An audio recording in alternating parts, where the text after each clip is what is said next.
I know I sure don't. You're not I a just food eat it. guy? I'm not during games. Okay. Like when it comes to games and even like tailgating stuff, like I feel like a lot of people have a lot of things that they love for go-tos, and I typically don't eat during games. Too nervous, or you're just too in the zone?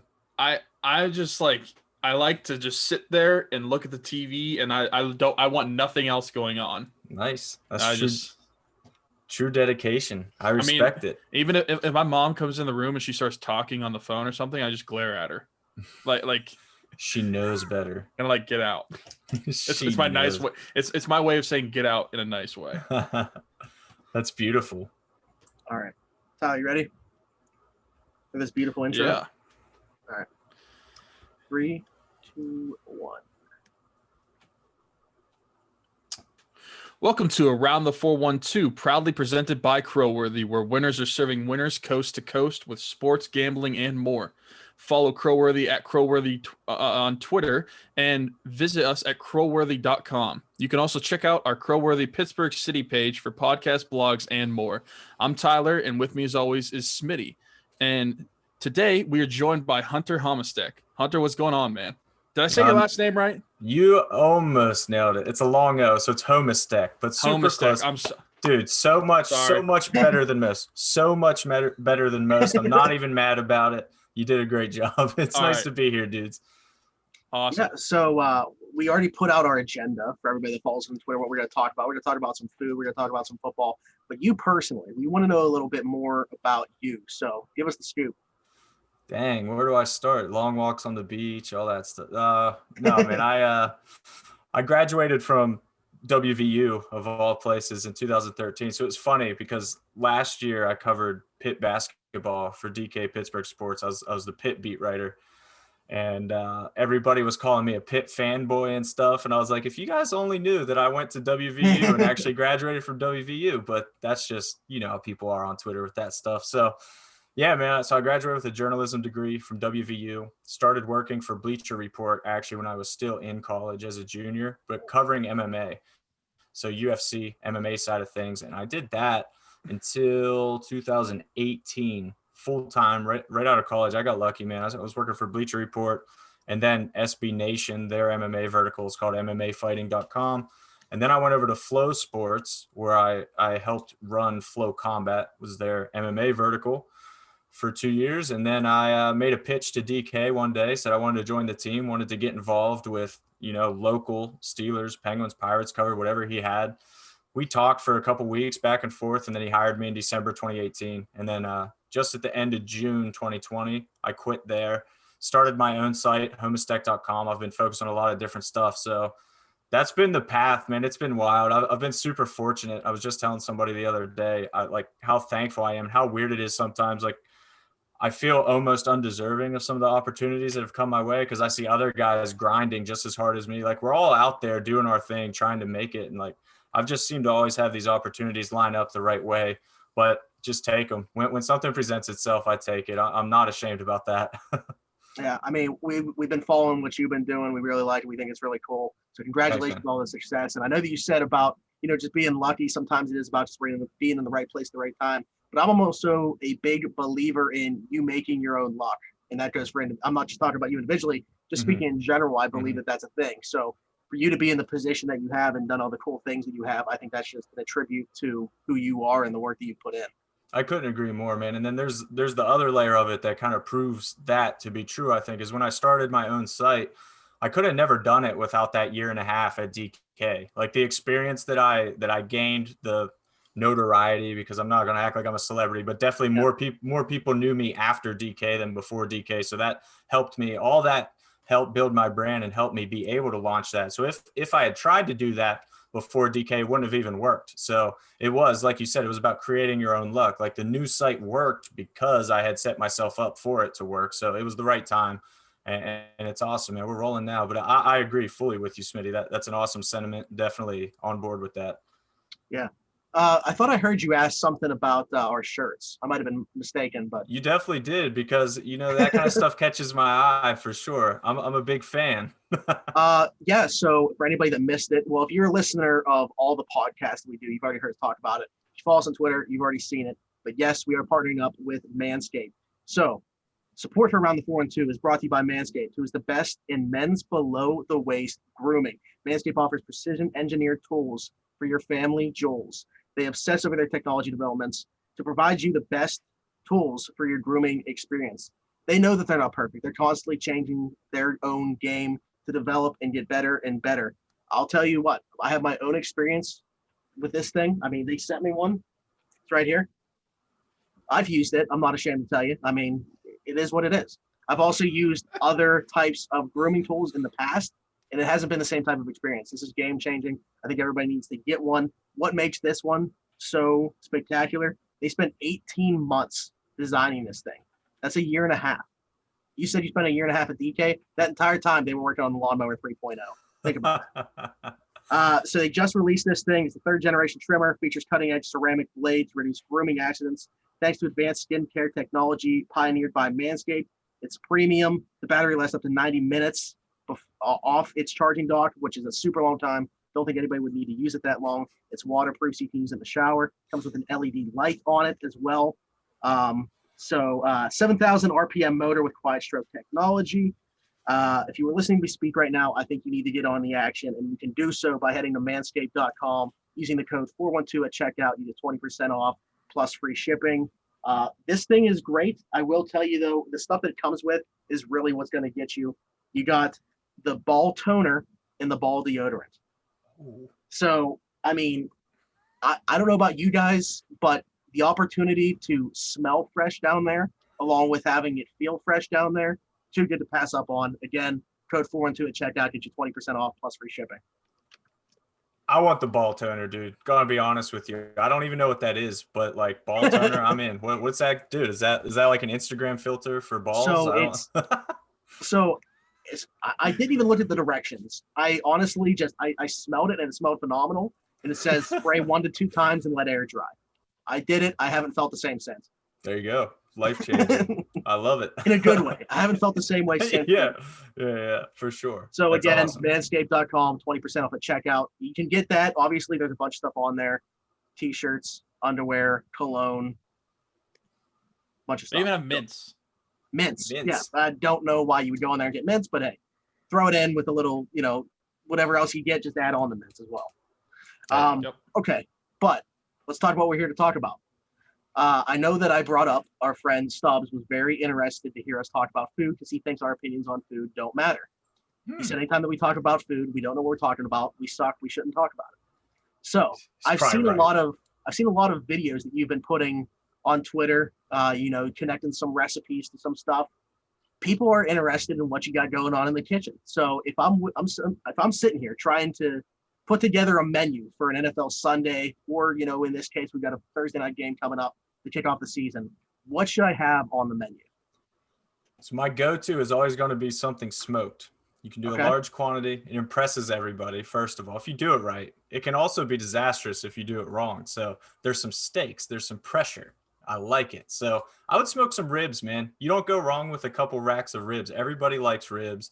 It's something a little different than just your cheeseburgers and hot dogs on the grill and whatever. But I think getting that charcoal rolling or getting that smoker rolling for week 1 is an absolute must. You got to set the tone for the week. So I would for sure smoke some ribs, get a rack of St. Louis style ribs, rub them up, smoke them down. It's game over. And don't sauce them too much. That's the one thing everybody does wrong with ribs is they just drench them in sauce and don't let the smoke and the rub breathe. I like a little sauce, but just don't get too crazy with it.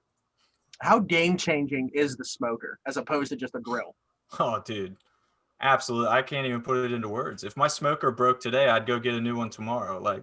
And I'm not living without one even for a day anymore. The smoker's an absolute game changer, especially today, man. All these pellet smokers and all the electric ones that just feed automatically. You don't have to do anything. Like my smoker's a charcoal smoker, so it requires – it's still not that much maintenance, honestly. It's a Kamado style. Like, you ever seen a Big Green Egg or one of those type of grills? Mm-hmm. So it's like that. It's still pretty easy, but way more work than a pellet grill. Like one of my buddies has a pellet grill, and you literally just turn a knob and it sets it to the proper temperature, feeds wood in the whole time for you. Beautiful. The technology is out of control. And it seems like everybody makes them nowadays too. They're lowering in price. perfect time. Go snag yourself a pellet grill for rib season. Okay. All right. So if ribs is what we're, centering this meal around, what are we talking about on the side? What else do we got going on? Here's the thing with great ribs, they steal the stage enough that you can slack on your sides game a little bit. This is like the ribs are Big Ben, right? If Big Ben's playing, we got a chance. We got a chance. You know what I mean? Like, as long as the centerpiece is there, it's okay. It's okay if Juju's banged up this week. We still got Big Ben. So for sides, I'm addicted. I'm a chip guy. I'm a buffalo chicken dip guy in general. That was one of the recipes you talked about. I'm a buffalo chicken dip guy. That would for sure be one of my sides, because not only does it work the day of, it works every day after. Like, you could top burgers with buffalo chicken dip. You could spread it on pizza. You could spread it on sandwiches. It's like a do-it-all accessory at that point. So I love me some buffalo chicken dip. You can do tortilla chips with it, or celery or carrots if you're health conscious. Switch it up with pretzels. You can do whatever. But on football, on Steelers Sunday, or like you said, Thursday night football, I don't think you're too worried about the carbs. No. Okay. So is there something that you do differently with your buffalo chicken dip? Because I feel like there was a lot of people asking for you to do that video in the recipe. Yeah. So just extra cream cheese is like, you got to start with the extra cream cheese base, add a little sriracha. One of the huge switch ups is not using that canned chicken that every recipe recommends. That canned chicken, I don't even know if that's real chicken. I don't know what that is exactly. If you've ever gotten it, smells like cat food, first of all. Like, you could convince me that was cat food. And while it's not that horrible, I go out, get a rotisserie chicken, shred that up. So use rotisserie chicken in your buffalo chicken dip. Little more garlic on it, season it up, saute it a little before it goes into the dip, give it an extra layer of flavor. You got to do it, man. And then little sriracha, like I said, along with the red hot ranch, and celery seed at the end. A little sprinkle of celery seed. You can go all Salt Bay on them if you want with the celery seed. So definitely recommended to kick it up a little extra notch. The celery seed is clutch. Little secret, go get yourself some of that. For buffalo, that goes for buffalo wings too. Anything with that buffalo taste, celery seed just accentuates it. Yeah, No, I prefaced beforehand. Right now, by the way. What's What that saying? Oh, I was to say, I prefaced beforehand where I told you I don't really eat during games, but if there's one thing I do like to eat during games, it is buffalo chicken dip. My man. Yeah, I'm right with you. I love it. Stubbs said coleslaw and mac and cheese are absolute must with ribs. I get that. That's traditional. Stubbs is clearly a traditionalist here, and I respect. His name is Stubbs, and I like his barbecue sauce. By the way, you can tell that's good stuff. But coleslaw, mac and cheese, yeah, it's a must if you want to be boring. Stubbs, that's cool. Ask him if he's a creamy or like a Permane style coleslaw guy. Like, what kind of coleslaw? Yeah, I'm sure he'll comment here in a second. It might be the sweet and sour. I'm all about the sweet and sour kind of Permane style. I think it's infinitely better than the creamy mayonnaise-y stuff. Okay. So now that's stuff that if you were hosting a Steelers Sunday party or something, you would have, right? Absolutely. Now, if you were going to somebody else's house, what would you be expecting to see? Burgers and dogs, probably. Burgers and dog, or something in a crock pot. In Pittsburgh, it's just a crock pot meal, right? Like kibasi and sauerkraut probably in a crock pot. And that's fine. I'm not hating on that. I grew up on that, but it's delicious. But we can do better. Yeah, I'm trying to think. Like, I'm pretty basic at my house too. That's why I wanted to have this conversation on here, because like just to get some new ideas that we could potentially bring into the Smith household on Sundays, because we'll just get like wings, pizza, like stuff like that, and it's a pizza, obviously. How could I forget pizza to go along with that? That's the obvious one as well. You can switch it up though, like grill your own pizza, like make your own pizza instead of just ordering one out, spice it up. One of my favorite things are just burgers. Like, I'm a complete sucker for a good burger, and I never want a bun with my burger. So it's just like a knife and fork burger. And that's not a carb thing. That's not like a being keto or healthy thing. I just like it better that way, genuinely. So I'm a sucker for good burger toppings, like caramelize some onions, do some blue cheese, something like that, like a black and blue style burger. Tear it up. So he said creamy and with extra vinegar. Okay. So he's bridging the gap of keeping it from getting too creamy. I like that. It's like a hybrid. Yeah, I guess so. I think the thing for me is the reason that I don't really eat during games is because I'm the only one watching the game in my house. Like I have no one else with me that really cares about the game. So I pretty much am waiting for like Sunday dinner with my family at that point. There's not food to be made for the game because I'm the only one that cares. That makes sense. That's That definitely makes a lot of sense. Yeah. Yes. So I Well, guess you- I'm just like inexperienced in that field. Fair. You Very mentioned fair. about putting like pizzas on the grill and stuff. It made me think. I know our one friend that we talk about like all the time on here. We actually just mentioned him on the Pirates episode we did. Jared Oliva, who's in the Pirates system. Yeah. He's been on here multiple times, but he has a Bertolli pizza oven, like an outdoor one. It's kind of like it's like smaller. I would Yeah. love to have one of those. Have you Dude, ever that- had pizza over one of those?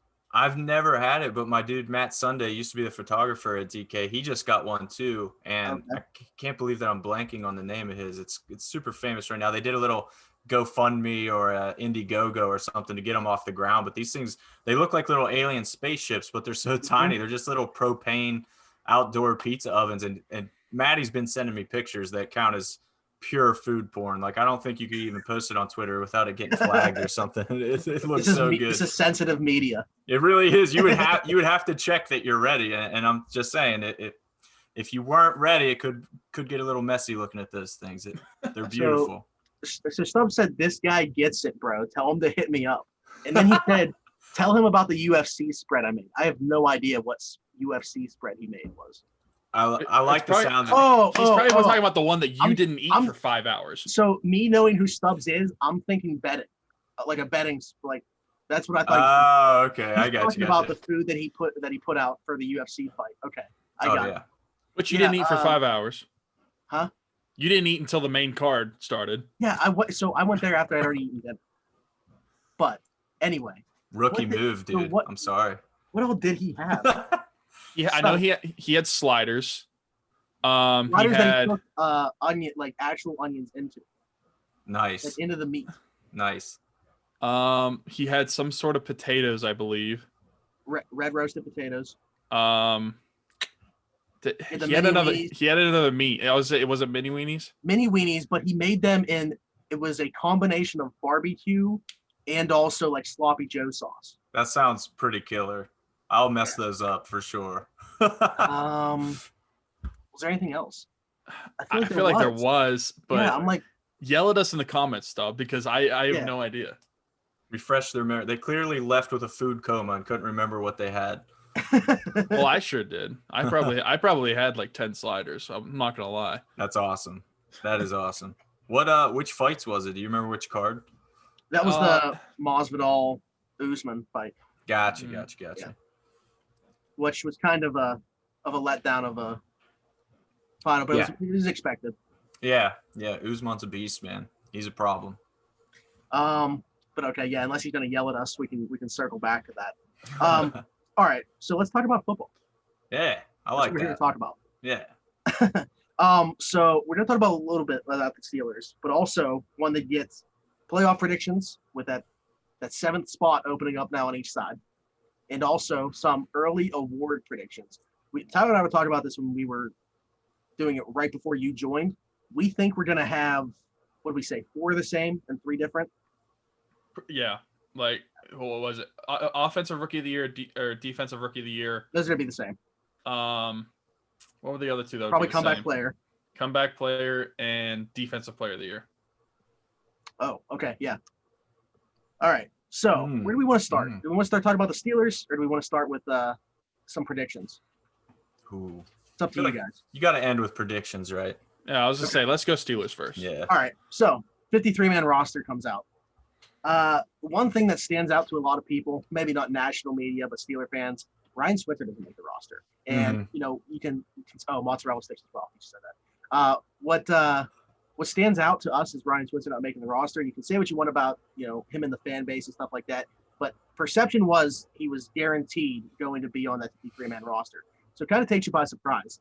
What a job by Mr. Ray McLeod to take that roster spot. And I'm a little surprised they only went with 5 receivers anyway, because I kind of thought they would go with 6. But for Ray McLeod to make the roster, especially with them just keeping 5, I mean, what an impression that guy had to make. Man, I agree with everything you said. First of all, it's awesome unfortunately for Switzer, but it's awesome to see somebody come in and get their shot and capitalize on it, right? Everybody loves that underdog story, the guy who was the late ad or maybe an undrafted guy who comes in and just makes things happen. So Ray McLeod was that guy this year. Awesome for him. And I was a long-time Switzer defender too, man. I never thought he was as bad as Steelers Twitter makes him seem, or as much as some writers make him seem. Nobody thought he was Julian Edelman, despite his tweet. His tweet didn't do him any favors, but Switzer was a totally serviceable player, I thought, for what he did. And actually, when he was healthy in 2018, his punt return average was good. He was a pretty good punt returner.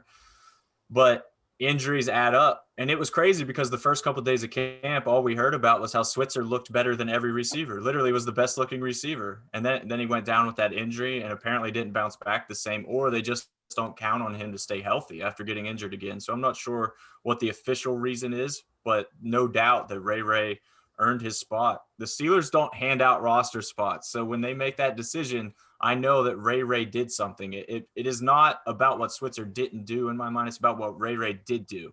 So that's the exciting thing, I think, for Steelers fans. Like, these decisions are upgrades. Yeah, I think that especially like in this weird offseason, no preseason games, it would have been the very easy decision to just go with Ryan Switzer due to familiarity. But they didn't do that. And that shows what Ray McLeod was able to do. And kind of switching gears to another position, a guy like James Pierre making the roster as an undrafted guy without any preseason games as well.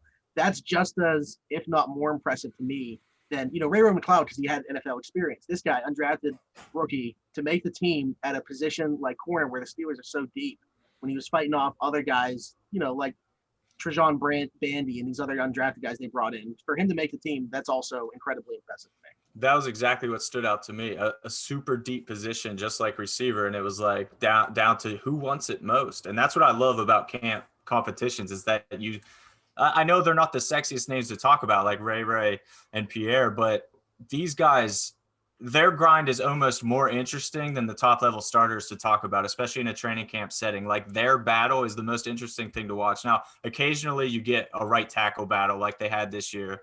That's just out in the open. That's super fun to track. But I love these fringe roster guys and watching the roster battles like that. And Pierre, I mean, last year, Justin Lane came in, 3rd-round draft pick. They had high hopes for him, and he basically played his way onto the field through special teams. So I imagine Pierre is going to have a very similar route this year. If he wants to stay on the field, he's going to have to show up, be a special teams demon, and do his thing, hopefully show up. So it's really interesting, man. Those battles are so fun. And these guys – you never know, like, where the next James Harrison. It's so cliche to say with Steelers fans, but you never know which one's going to be the next James Harrison. Like, It could be. He could just show up and be a beast. Tyler, I want to get your thoughts on these, these two specific things we're talking about right now too. But I also want to get back to, because you just said about getting your feet wet essentially on special teams. And I remember when we had Bryant McFadden on here, he talked about, Cowher and Tomlin being very similar in that they both wanted to have a hand in special teams. And if you couldn't play them, don't even bother trying to get your feet in on defense. You weren't playing any defensive snaps if you couldn't first do special teams.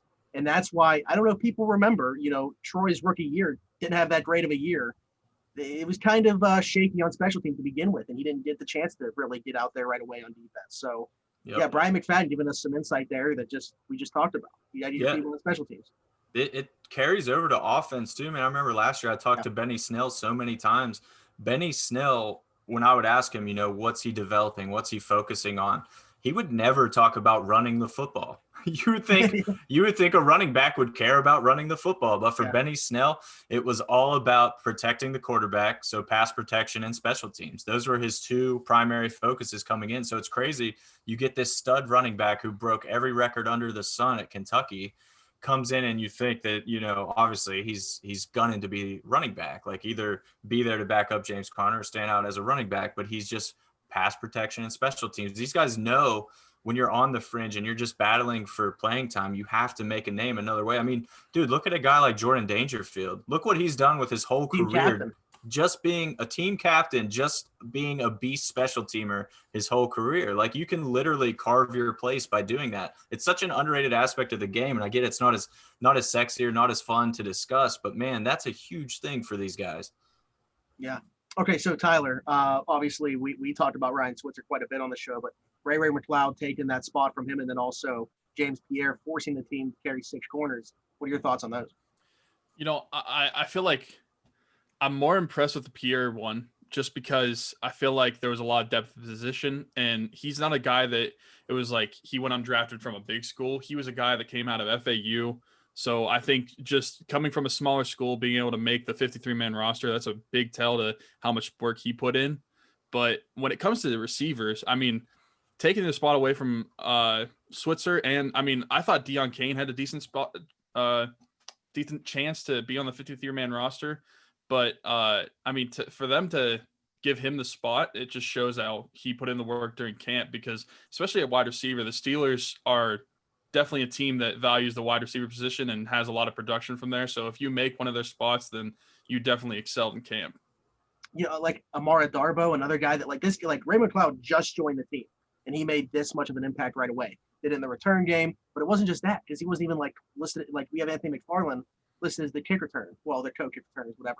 But like it's not. He didn't just make this team for his return ability. They actually think that he can make some plays on offense, and that's just speaks volumes to what this guy was able to come in and do to unseat Ryan Switzer, Deion Kane, Amara Darbo, and anybody else that he was competing with. Yeah, what's surprising to me though that they only carried 5 receivers. I'll be honest. Yeah, maybe a little bit. I don't know where Hunter stands on that, but yeah, I thought it would be 6. If you were telling me they're going to carry 6 of either wide receiver or cornerback and 5 of the other, I would have guessed it'd be 6 receivers, 5 corners, but obviously that wasn't the case. So yeah, I completely agree with that assessment. It surprised me too. It's thin. They usually do carry 6. That was the debate before cuts. Switzer felt totally locked into that 5th spot. Who was going to be 6th? And then it turns out he wasn't even a lock for that 5th spot anyway. So it is crazy that they went with that. But like I said, it's cool because they're not making these decisions out of thin air. So I think over time we'll know why. I think Chase Claypool probably impressed more than they maybe expected, and they had more confidence in him. So they felt more comfortable with 5. So that would be a guess for sure. While we're talking about receivers, I just wanted to bring up, Smitty and I have talked about it on a previous show. Do you think that Chase Claypool starts as wide receiver 3 or wide receiver 4? I would say 4, just because he's going to have to prove himself, going to have to work his way in. He'll be a special teams demon as well as he was in college. So I'm actually excited to see his work on special teams because I've heard nothing but great things about it. So it'll be interesting to see a guy. You don't think of your star receiver, flying down the field and making tackles and making plays on special teams. So it's going to be interesting to see that. But yeah, I see him as wide receiver 4 for now. James Washington obviously had a good year last year, led the team in receiving yards, which isn't saying too much on last year's team, but it was something. It was something. He's shown that he can stretch the field and be a big play generator, which Ben is going to love. So, dude, just talking about it, I'm excited to see some Steelers football again, man. Yeah. No, I agree as far as James Washington being in front of Chase Claypool in the pecking order to start the season. The only reason that I think it's even like somewhat of a debate is we've never seen, and you can say the same thing about Deontay Johnson, is Ben really doesn't have a rapport with any of those guys. And that's why I think everybody's expecting that, even though Juju had the year that he did last year and there's a lot of injuries, the whole offense sucked. I mean, let's just get that out of the way and say it. But Juju's the one guy in that offense catching passes from him that he has a, well-established rapport with. Right. And you nailed such a crucial component that people I don't know if they forget or they just don't want to acknowledge it, but nobody was good last year. None of them were good on offense last year. So you can't look at the stats and be like, wow, he had a down year. I mean, if you could somehow find a percentage of receiving yards of total receiving yards gained, it was probably proportionate for a lot of guys. There just weren't as many yards to go around, period. So the whole offense was down. Of course, you're not going to support 2,000-yard receivers like they did with Juju and AB for so long, for 2 years, whenever the whole offense is not throwing, not getting anything done. So the offense was terrible. I don't think you can glean too much from last year because this team is so different. Yeah, one of the components of that 2019 offense, Duck Hodges will not be on the 53-man roster. They claim Josh Dobbs to take that spot. Duck is back on the practice squad. Mm-hmm. I really like having Dobbs back in the QB room. I think he's a guy that, even in practice will be able to emulate some of these more mobile quarterbacks that they're going to be facing this year. And I think that's a big part of it. They brought in JT Barrett to kind of do that on the practice squad last year. But having a guy like that on the roster, I think, is crucial. And he's obviously isn't lacking in the mental department. This is a certified rocket scientist. So I really like what Josh Dobbs brings from an athletic standpoint. and also, the above the shoulders part of the game.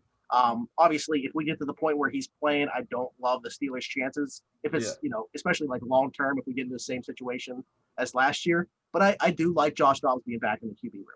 Yeah, it helped. Any little bit of difference definitely helps. Like you said, his running, I think, is what really separates it, because there were so many times last year where you were kind of watching and thinking, man, if they could just get something going, just something, as good as that defense was, literally just do something. And even if that is scrambling for a first down to give the defense a little more of a break and just flipping the field position a little bit, that could have been the difference between them making the playoffs last year and not. They barely missed it as it was in one of the worst imaginable quarterback situations. So if you had a guy who maybe Dobbs isn't better than Duck overall. I don't know. I personally think he is a little better than Duck overall, but maybe a lot of people don't think he's quite as good as Duck, but he is different. And that might be what they need. He has a skill set that Duck doesn't have in the rushing and being able to move that way. So maybe he doesn't make all the passes. Maybe he makes some poor decisions. We've seen Dobbs in some game action when Ben went down in the past, and it wasn't great. So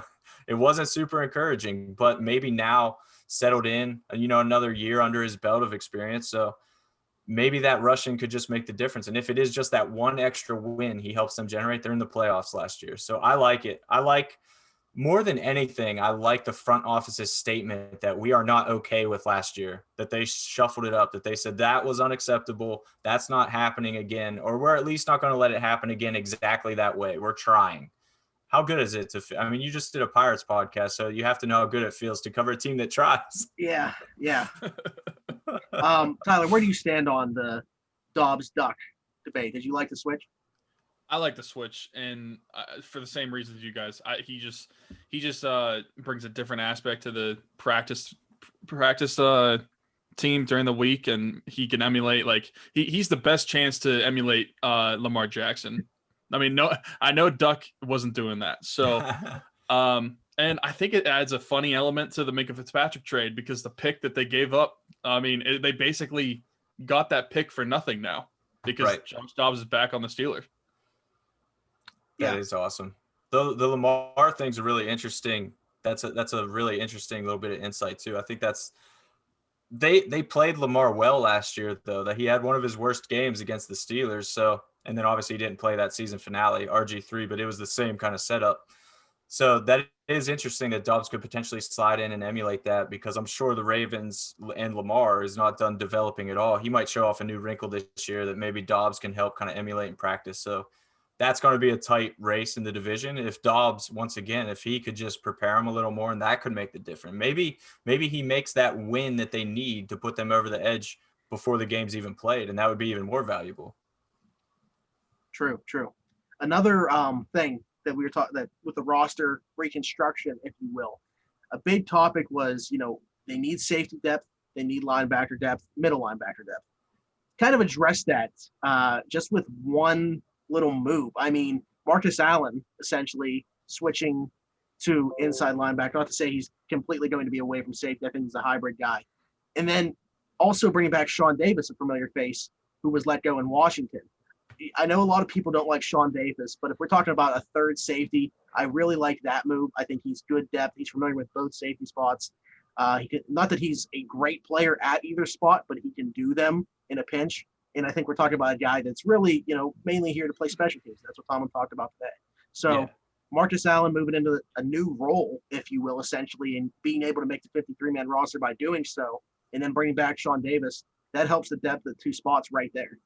Yeah, I mean, last year we had Cam Kelly backing up Sean Davis week 1. This year we have Sean Davis backing up Minkah Fitzpatrick week 1. It's a slightly better situation for the Steelers in the safety room, no doubt. That's the thing. Like, Sean Davis didn't light the world on fire, but I never thought he was that bad. As a backup, that's a great backup. Like, you're not going to do much better as a backup safety than that. So bringing him back was just super smart. Like you said, he already knows the system, knows what's expected, knows the culture. But now he gets to play, if he plays, as part of a defense that's even better than the ones that he was on. So maybe he'll thrive with better people around him. I don't know. Yeah. So before we talk about, the Marcus Allen switch, what I will say, as far as sticking with Sean Davis, he was you already mentioned how good the defense is now as opposed to the ones he played on. Those defenses were terrible. And you were talking about his running mate for a lot of that being Mike Mitchell, who I don't think has many fans in Pittsburgh. So, not the best situation for a guy. Not that I'm saying I want to see Sean Davis come in and take, Terrell Edmonds' spot or anything like that, or Minka Fitzpatrick get hurt. But I feel a little bit better about Sean Davis having to come in and play in this defense as opposed to the ones he did in the year past, should that have to happen. Absolutely. Yeah, that's an excellent point. I mean, the overall team defense, we see this as Steelers fans, certainly spoiled with that throughout the years, but you see how you can kind of plug and play guys in an elite defense. Like if one guy goes down for a couple weeks, you don't necessarily lose a ton of steam at that position as long as the other guys around him are helping him out, helping him be elite. When you have a pass rush like the Steelers have and have had the last few years, makes the secondary's job that much easier. So they've got it set with that. That should definitely help Sean Davis out should he have to see the field again. Yeah. And then the switch for Marcus Allen. This is something that I feel like a lot of people kind of saw coming for a while. A safety coming out. He was known to play mainly around the line of scrimmage, not a great, deep threat safety. But I like this move. I am curious to see how it actually plays out in the game, though. Not having any preseason games to kind of test the waters with this. It's just, here he is as our fourth option at the position or whatever. Right. Super good for him, man. That's another one that for me is kind of a feel-good story because he bounced around the practice squad a little bit last year and everybody thought, like, where does he really fit in? And now he just comes into camp this year and carves out his spot and says, let me do this, and does it well, obviously, because Antoine Brooks was the guy that they thought when they drafted him would be that guy. They thought that's what he was doing, but clearly Marcus Allen outperformed him throughout training camp in that role. So they felt more comfortable with Marcus Allen than the rookie. So awesome that Marcus has kind of found his spot. He's a guy, for me, man, in the locker room last year, super, super happy, super hype kind of guy, definitely an energy guy. So if that carries over to the field, if Devin Bush needs a breather and they need to throw Marcus Allen in, maybe he can create a little splash here and there, just be hype, make a play. So I'm interested for sure. Like you said, his role in general, that hybrid role is always interesting to me. But for Marcus Allen in particular, being a part of the Steelers for a couple of years, but never really getting steady playing time, I'm interested to see how he'll finally slot in. And if this is he's in it for the long haul now, or if this still just isn't quite it for him. So his career is in a very interesting place, and I'm eager to see it. Yeah, Tyler, I know you're a fan of Marcus Allen. You have been since we drafted him. So for sure, I was very happy to see that he made the roster because I would say I was like the captain of the Marcus Allen fan club whenever he was drafted. But it's funny to see he must have really impressed after his initial reps at linebacker, because I know, Smitty, you brought up how Benny Snell had run him over at linebacker, but I guess he had worked out the kinks and was able to impress to make the 53-man roster as a linebacker. I'm really interested to see it because he's not the biggest guy, but I said he's not going to be Ryan Shazier for sure, but he could be like a similar type where he's just like a speedy linebacker. He's not really a big, heavy guy. True. We do have an injury to talk about. This news came out just before we started recording, and a pretty big one. David DeCastro, it doesn't look like he's going to be ready to go for Monday Night Football in Week 1. We talked a lot about how everything about the offense sucked last year. David DeCastro has been kind of the one consistent there for the offense for a long time now. After his rookie year, where the first impression he had was pretty much tearing Marquise Pouncey's ACL, ever since that time, he's been one of the best offensive linemen in football. And now to start out the season without him sucks. Hopefully it's just a short-term thing. But we were talking about it, just before we started recording now, that there's going to be a lot of different pieces now to start the season in Ben's first game back. Yeah. It's not super encouraging on paper when you look at that and you look at this new look offensive line. Not what you want to see. You'd love to see some consistency there, especially with the shortened preseason, all the shortened training camp and everything that they've had. You would love to see consistency, which was a huge plus for the Steelers that everybody talked about, especially on defense. The carryover, obviously, basically the same team out there, but offense was shaping up to be very similar as well. But now you've got this little monkey wrench. I don't think it's a huge deal. This is exactly why they signed Wisniewski in the first place. So they've got a guy that they trust to slide him in there. He should be fine. And like you said, credit to DeCastro. He did not suck. Whenever we threw out that blanket, the offense sucks statement, sorry, David, not you. You were fine. Yeah, I mean, this is exactly why they signed with Wisniewski, and he's going to start there, and it's expected. But man, would I love to see Kevin Dotson just get thrown into the fire there. I'm so excited for him. He's a guy that I have no idea how he fell to the fourth round and didn't get invited to the combine as an All-American. He's a mauler, and I would love to see him just get thrown into the fire and get his feet wet right away and just test him immediately. But I understand it's going to be Wisniewski. He has the experience. 2 of the last 3 Super Bowl teams he's been on, so yeah, makes perfect sense. But and I feel very comfortable about Filer at left guard. You know, people are saying they have 3 new offensive pieces just because it's or offensive line pieces, just because he's moving from the right tackle to the left guard spot. But I feel comfortable about that. And you know, it's the amount of work that Zach Banner has put in this offseason to win that right tackle job. Either way, you know, if it would have been him or Chooks, you could say the same thing. But Zach Banner, the transformation with his body and everything that he's done to become a viable starting option in this league is awesome. So I'm excited for them. You know, it sucks that the Castro's injured, obviously, but you know, take the good with the bad. At least we're going to see some guys get some opportunity.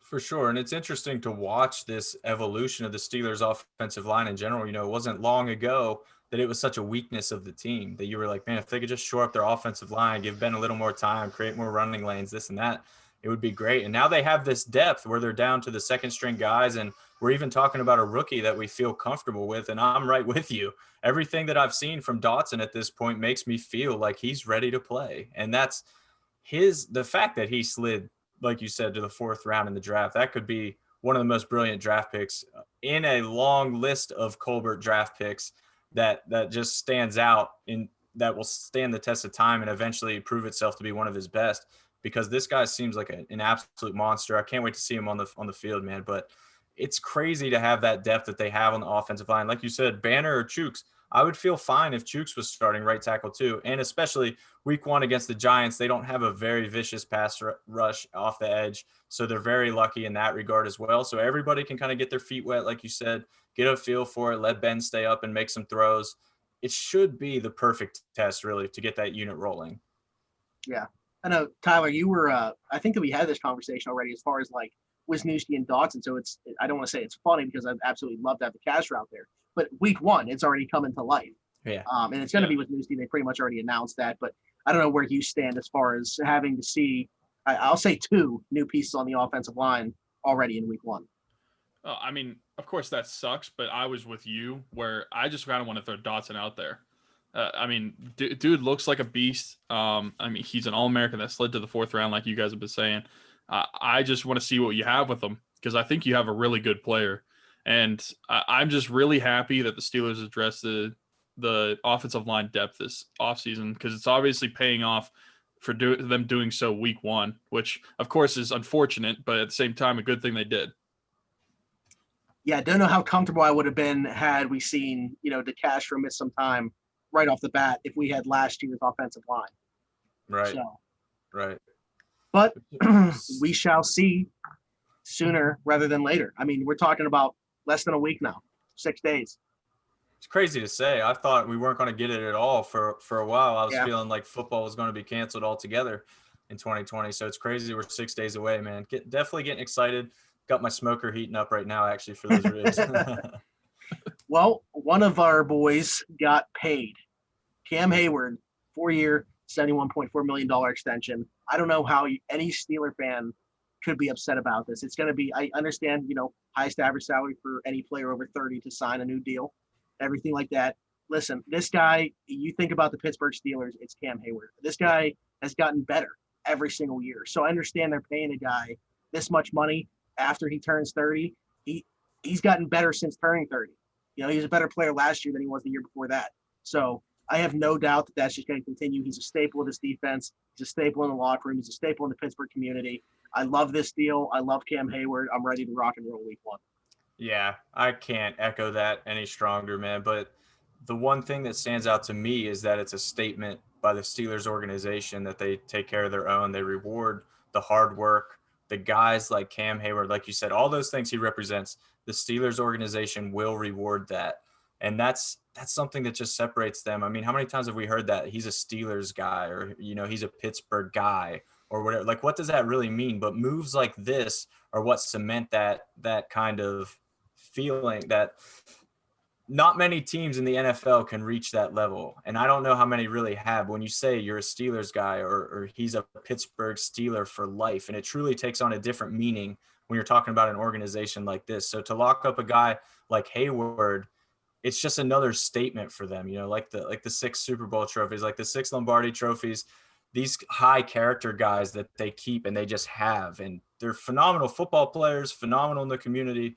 Cam Hayward is like an unfair human being. He's just good at everything he does. And to lock him down in Pittsburgh for the rest of his career is just another statement by the organization that, yes, he's ours because he's that great, and that's what we stand for. Yeah, I think before Tyler chimes in here, I started to think about the session we're talking. It's definitely a statement of the organization and how they treat their guys. I think it's a statement to Cam on the fact that they were willing to do this deal so close to the season beginning.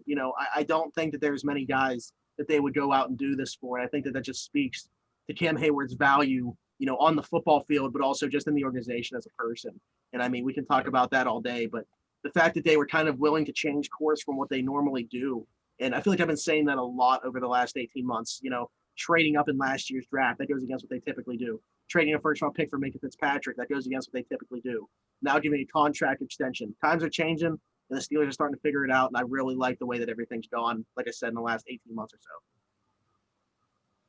Well, I'm excited about the trade, or not trade, signing. Shoot. I mean, I was still excited about the trade.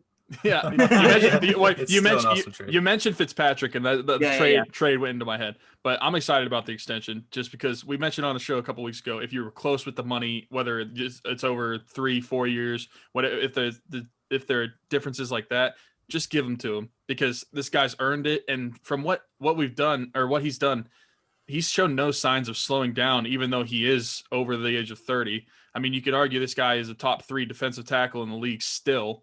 And top 2. I like it. And so I love it. I mean, like you guys said, it shows they take care of their guys. And I mean, Cam Hayward is one of those guys that he is a Pittsburgh Steeler. When you think of him, you just think of the Steelers and what they represent. So yeah, I'm all for it. I love this deal. Yeah, it's funny that you mentioned, because we did bring up, we said if it's, a gripe over 1 year, like is it going to be 3 or 4 years, just give it to him, give him the 4th year, because it couldn't have been a money thing. As you mentioned, this guy's just gotten better.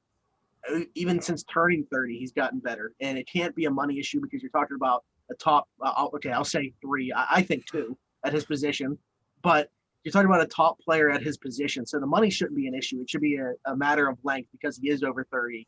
And if you're arguing about a 1 year difference, I mean, just swallow your pride, give him the extra year. And it is funny that we talked about 3 or 4 years, it ends up being 4. So, yeah, one of the funniest aspects of this to me is seeing all the reactions of now how will they sign TJ now? Like you really think at Nate Yinzer 2748 cracked the code and Colbert and company didn't think of it? Like, you think they haven't thought about that? They're going to take care of TJ too. They're very aware that they just paid Hayward a lot of money and they're going to have to pull some strings, but they're absolutely capable of pulling those strings and they'll make it happen. I mean, it's not like they just, whoa, we totally forgot that if we did this, we can't pay our other guys. Like, they're absolutely thinking about that. So I wouldn't worry too much on that front either. They'll work it out. They always do. Here's how they're going to sign TJ. They're going to do that thing from Family Guy where it's like, here's a blank check, right? Any amount of money you want on it and we'll pay it. Yes. It'll get done. Accurate. And whatever number TJ writes still won't be enough. Yeah, true. Okay. But anyway, so I'm curious to see where we can go with this, how many differences we're going to have. I want to do some playoff predictions. So division winners plus the 3 now wild card spots. And we'll save the AFC for last because that's where the beloved Steelers reside. So I'll start in the NFC, and I'm going to throw people for a loop, I think, right from the get-go.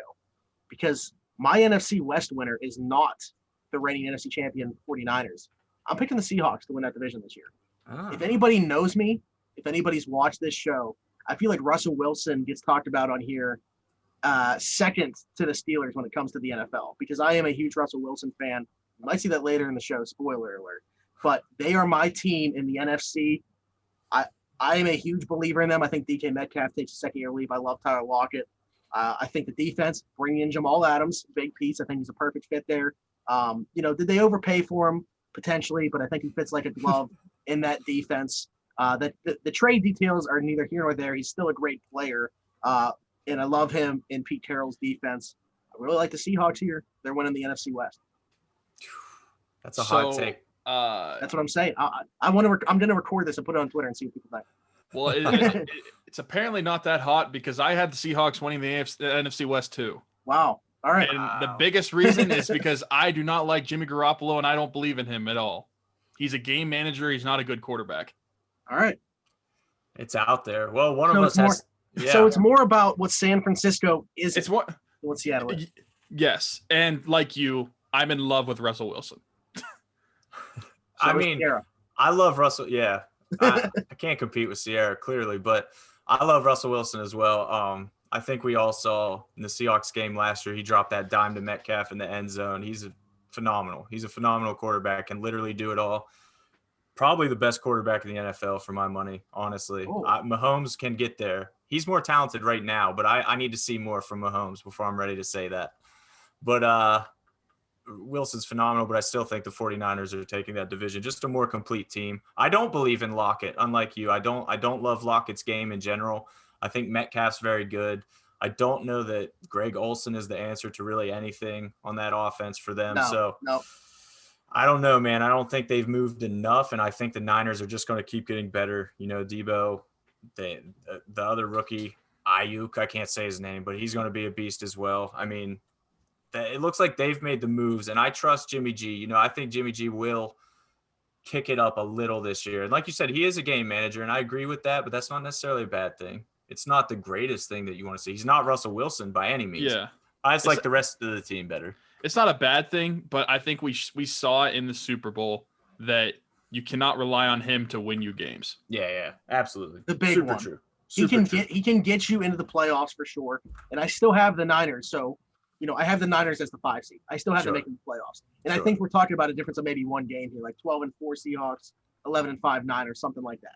Well, that's how it is. They've become the Steelers and the Ravens of the NFC in that way, that it's like, well, they're both probably getting in. It's going to be close, but flip a coin.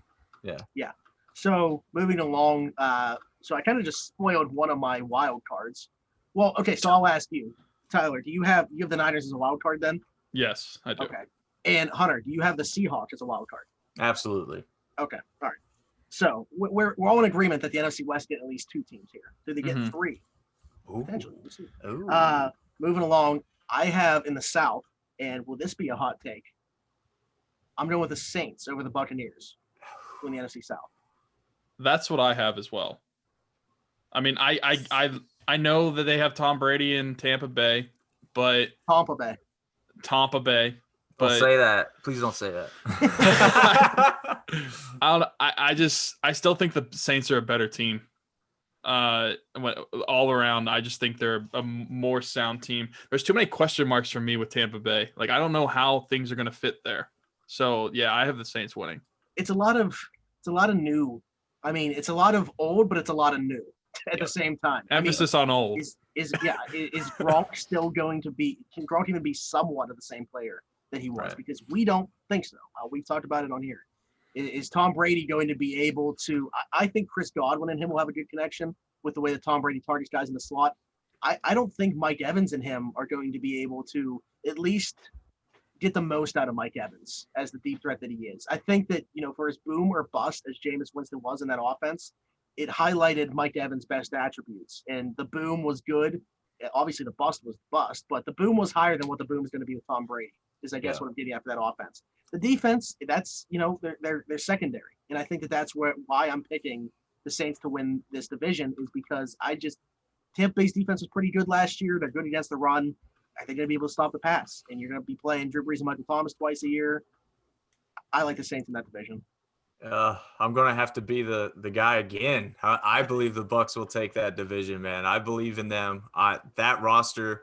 Here's the thing, against my better judgment, because I'm definitely old enough to remember that Eagles dream team, whatever year that was, 2006, whenever they were the dream team and they signed everybody and they had the stacked roster and they were going to do everything and they did absolutely nothing. And the chemistry is very tough. And you definitely touched on it, Smitty. All the new that could easily blow up in their face. They could just not gel. It could not work. But I just think with a guy like Tom Brady, I mean, you talk about him maybe struggling with Mike Evans, but he did okay with Randy Moss. And I'm not saying that Mike Evans is Randy Moss, but it's a similar skill set, similar build. And like you mentioned Godwin, that's the huge X factor for me. He's got a guy now who he's loved, Wes Welker and Julian Edelman. Godwin's better than both of them. And that's always been his most dangerous receiver. So I think Brady to Godwin is going to be absolutely ridiculous. And once you got defenses keying in on that and Gronk and Leonard Fournette, I feel like I'm the only guy on Twitter who believes in Leonard Fournette. I think that dude is insanely talented, and everybody underestimated him, and he's going to end up in like top 10 fantasy running backs this year. But be that as it may, you've got defenses focusing on all that, and now you've got Mike Evans over there, just 6'5" Mike Evans. Like, I don't want to know how defenses are going to handle that team, man. It's not that I don't necessarily believe in the Bucs. I guess it's just we're talking about our separation of maybe one game again between them and the Saints. And I just think there's too much camaraderie with the Saints, and I would pick them to win that division, but I also have the Bucs making the playoffs. I think that even if they were to start out slow, they'll be fine. Yeah. They'll get their footing. They have 42-year-old, 43-year-old Tom Brady at quarterback. Yeah. So I think the only thing that the difference is between the Tom Brady, Randy Moss, and Tom Brady, Mike Evans is it's about the same Tom Brady. 10 years, yeah. 10 years. Yeah, so that's why I bring up that. I just don't think he has the arm strength to get the most out of Mike Evans. And but Chris Godwin, I think Chris Godwin's going to be an absolute beast this year. And I think he's the one that's role from last year to this year really doesn't change. And I think that you could see him have a similar, maybe better season. Because as you mentioned, Tom Brady absolutely loves his slot guys. Well, since you mentioned it, I have Tampa Bay as a wild card team as well. But I think the difference for me when it came to picking the two teams is like the Buccaneers are a flashy new toy that you don't know how it works yet, but the Saints are an older, reliable toy that you know how they work and how they function. So I'm more comfortable in picking them to win the division. I mean, and then that's pretty much it. I think Tampa Bay could be very good, but like Smitty said, it could be like a game or two that they're separated by. Is for sure the safer pick, and just to put a bow on it, I have the Saints making the wild card as well. I don't think they're bad by any means, but I just believe in the Bucs. I like I said, against my better judgment, I know the smarter choice would be to flip flop these, but I just think the Bucs are going to be legitimate and going to definitely turn some heads. Watch them be terrible. I know, but I can see it. I kind of hope, like, there's definitely a part of me that just wants to see it go up in flames so we can stop with all these dream teams. Okay, so we have 3 playoff spots left, obviously 2 division winners and just 1 wild card for each of us. This is the only division left that's not getting 2 spots. The NFC East, I'm going with Cowboys. Mm. I'm kind of skeptical about that defense, obviously losing Byron Jones. What's the health situation of a guy like Leighton Vander Esch? Sean Lee's already on IR, but I mean, he is every year anyway. But that offense is really what there's to talk about. Obviously, they bring in Mike McCarthy. That's his specialty. They had CeeDee Lamb in the draft. That offense is so explosive. I mean, you don't even really need a defense, in my opinion. I like Dak Prescott a lot more than I feel like the general population does.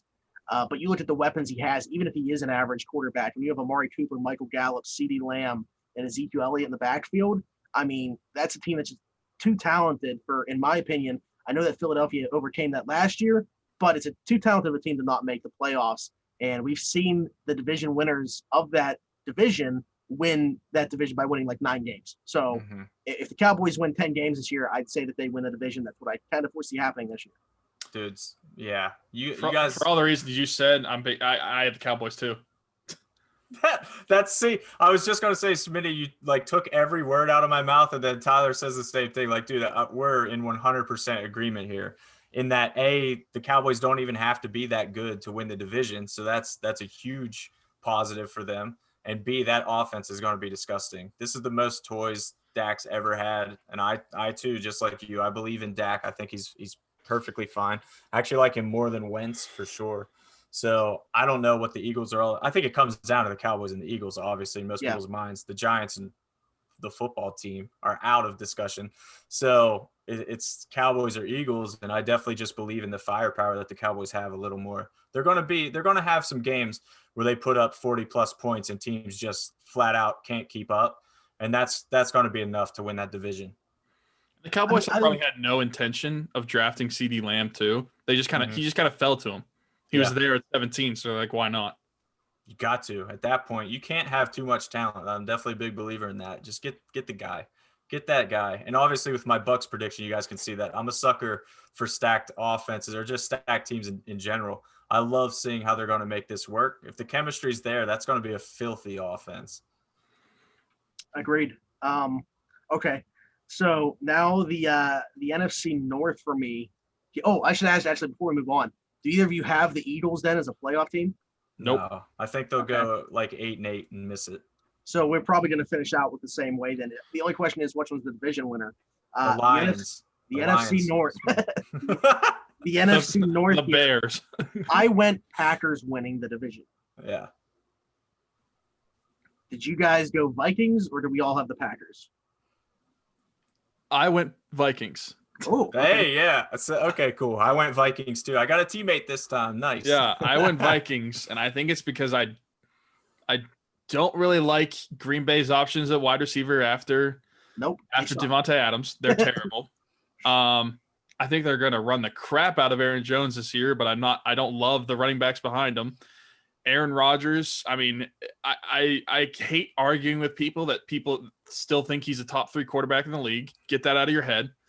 And I'm not in love with their defense. So, I mean, I'm going with the Vikings as winning the division, and I have Green Bay as the wild card, though. Yeah. Okay. Once again, a complete echo on my part. You guys brought me on to talk, but I don't have a whole lot to add to that. You nailed. Maybe we should let you go. Everything. We'll let you go first on some of the AFC ones. Yeah, that's cool. Yeah, no. Yeah, Aaron. The big thing that I thought would perk up some ears that I would say, but Tyler took it from me too, is that Aaron Rodgers has been declining in my eyes as well. I don't think he's the same Aaron Rodgers at all, and that could be the saving grace for them if he kicks it back up. But I just don't see it happening. They were 13-3 last year, right? Like the worst 13-3 team of all time. Yeah, literally. They won a lot of games by like 3 points or less. Yeah, so we just know how that works statistically in the NFL. They're not going to win those games this year, so they're not going to be 13-3 again. I like the Vikings just a little more. But yes, also Green Bay, not the Lions, is my wild card team. So my thinking with the Packers here is, and I hated their draft, by the way. I'll preface by saying that I don't think that they got better. But also, I'm not 100% sold on the Vikings getting better in the offseason. I mean, they traded Stephon Diggs. I like Justin Jefferson long-term, but is he going to step in right away? I do like the Jeff Gladney pick, but they lost 3 of their cornerbacks, which is kind of like unprecedented in one offseason to happen. But back to the Packers, Aaron Rodgers has been declining. I've been on board with that for a couple of years, I feel like now, to be honest with you. My thing is he finally has a reason. He has somebody literally standing right behind him that is supposed to replace him. There's a fire that's going to be lit there. And I'm not saying Aaron Rodgers is going to come out and win MVP or anything like that. But I do think that his play is going to be elevated a little bit from the last couple of seasons. Last year, we talked about game manager. I don't want to fully say he was a game manager. He didn't look like he wanted to take any risks. I mean, he threw 3-5 interceptions, something like that. He just didn't look like a guy that wanted to take any risks. And that is what held that offense back a little bit. Also, the fact that he doesn't have many weapons. I mean, you have Devontae Adams and then pretty much the 3 of us. I was gonna say, when you look at his receivers, you can see why he doesn't want to take any risks. Yeah, and I know Packers fans are kind of expecting Allen Lazard to take a leap this year. As a wide receiver too, though, I don't feel too comfortable with that. If he were your 3rd or 4th option, sure. I mean, he showed some flashes last year where he could be a contributor, but I think that there needs to be another guy there. I guess I'm just, believing too much in what Jordan Love's presence is going to mean for the way that Aaron Rodgers plays, and believing that they are going to be able to run the rock with Aaron Jones. I like their offensive line quite a bit, and I love their pass rush. The Smith brothers on the outside. I love Jair Alexander. I think that that's a good enough defense. And once again, I feel like I keep saying it, but we could be talking about a difference of one game here. And when it comes down to a difference of one game between Aaron Rodgers and Kirk Cousins, I'll take Aaron Rodgers. Fair. These are all fair points. The winner of this division, I think, will be 10-6 though. I don't see a high winning team in this division. Stubbs is watching too much Pat McAfee show and listening to Evan Foxy because he said the Lions were going 10-6. Nice. He's on the train. Maybe I should go with that. I love Stafford, but I don't see it. Yeah, well, no. So there's a guy that Pat McAfee show, Evan Foxy, he's a Lions fan, and that he said they were going 10-6 and winning a playoff game this year. So nice. Hey, that'd be cool, man. I don't know why, but I've always kind of liked the Lions in the back of my head. Like I kind of root for them. It's not even like I feel bad for them. There's just something about the Lions that I want to do well. Like it's just a cool team. I don't know if it's like growing up watching Barry Sanders a little bit. And I loved Barry Sanders, so I think that just carried into my adulthood. I think it's kind of the same way for me, and I think what I'll attribute it to Calvin Johnson, especially, but also the fact that just knowing that they were always going to be playing on Thanksgiving, like an early tradition for me. So I think that I'm probably similar in that way, and I've always been higher on Matthew Stafford than the general population as well. So yeah, I have always kind of like in the back of my mind rooted for the Lions. I would love to see them somehow win that division. Will we ever see it again under Matt Patricia? I'm not too sure. If we were talking about coaches on the hot seat, he's right up at the top of that list. Yeah, I'm not sold, man. I'm not falling on that grenade. Not getting that crazy with it. Okay, so let's switch to the AFC now. Hunter, I said you could kick us off so you could actually talk more about why you're picking that team. Nice. So let's go. Let's start in the AFC West. We'll give you a softball. Broncos, obviously. Drew Lock's the truth. No, obviously, the returning Super Bowl champs are going to win the West. I said I feel like Mahomes is the second best quarterback in the NFL, and I stand by that. But no doubt, the talent's there. He gets paid. He cashes out. I have no doubts he's going to bring it again. That team's pretty stacked. I love Clyde Edwards-Helaire, but I don't know that he's going to be as much of an impact player as people think. That's the running back position is the one spot that worries me a little bit, because you see, especially in the Super Bowl with what Damian Williams did, you see how vital that can be for an offense like that isn't, when they're not quite clicking everywhere, like that could be the game breaker for them. So I don't know if Clyde is going to be that guy right out of the gates as a rookie, but if he is, they're going to just run away with it again, I think. But overall, it's hard not to pick them, right? So I'm going Chiefs. Well, I hope Clyde is like that because I have him on one of my fantasy teams. So yeah, there's a lot of hype surrounding him, and it's kind of almost put him, I don't want to say it's an unfair spot because there's so much talent around him. Like, how good does he even actually need to be? But like it's put him in a spot where it's just a big hype train, and he has to live up to these expectations pretty much from day one. If Damian Williams didn't opt out, we wouldn't be sitting here having this conversation right now, because he'd be there to take some of the workload off him. But now this guy's coming in there, you're a 3-down back, and it's a lot of weight to carry on the shoulder. But I look even outside of him, say he doesn't produce to that level, okay, so we have Tyreek Hill, we have Travis Kelce, Mecole Hardman, who I expect to see take a leap this year. Sammy Watkins, he's a nice complimentary piece.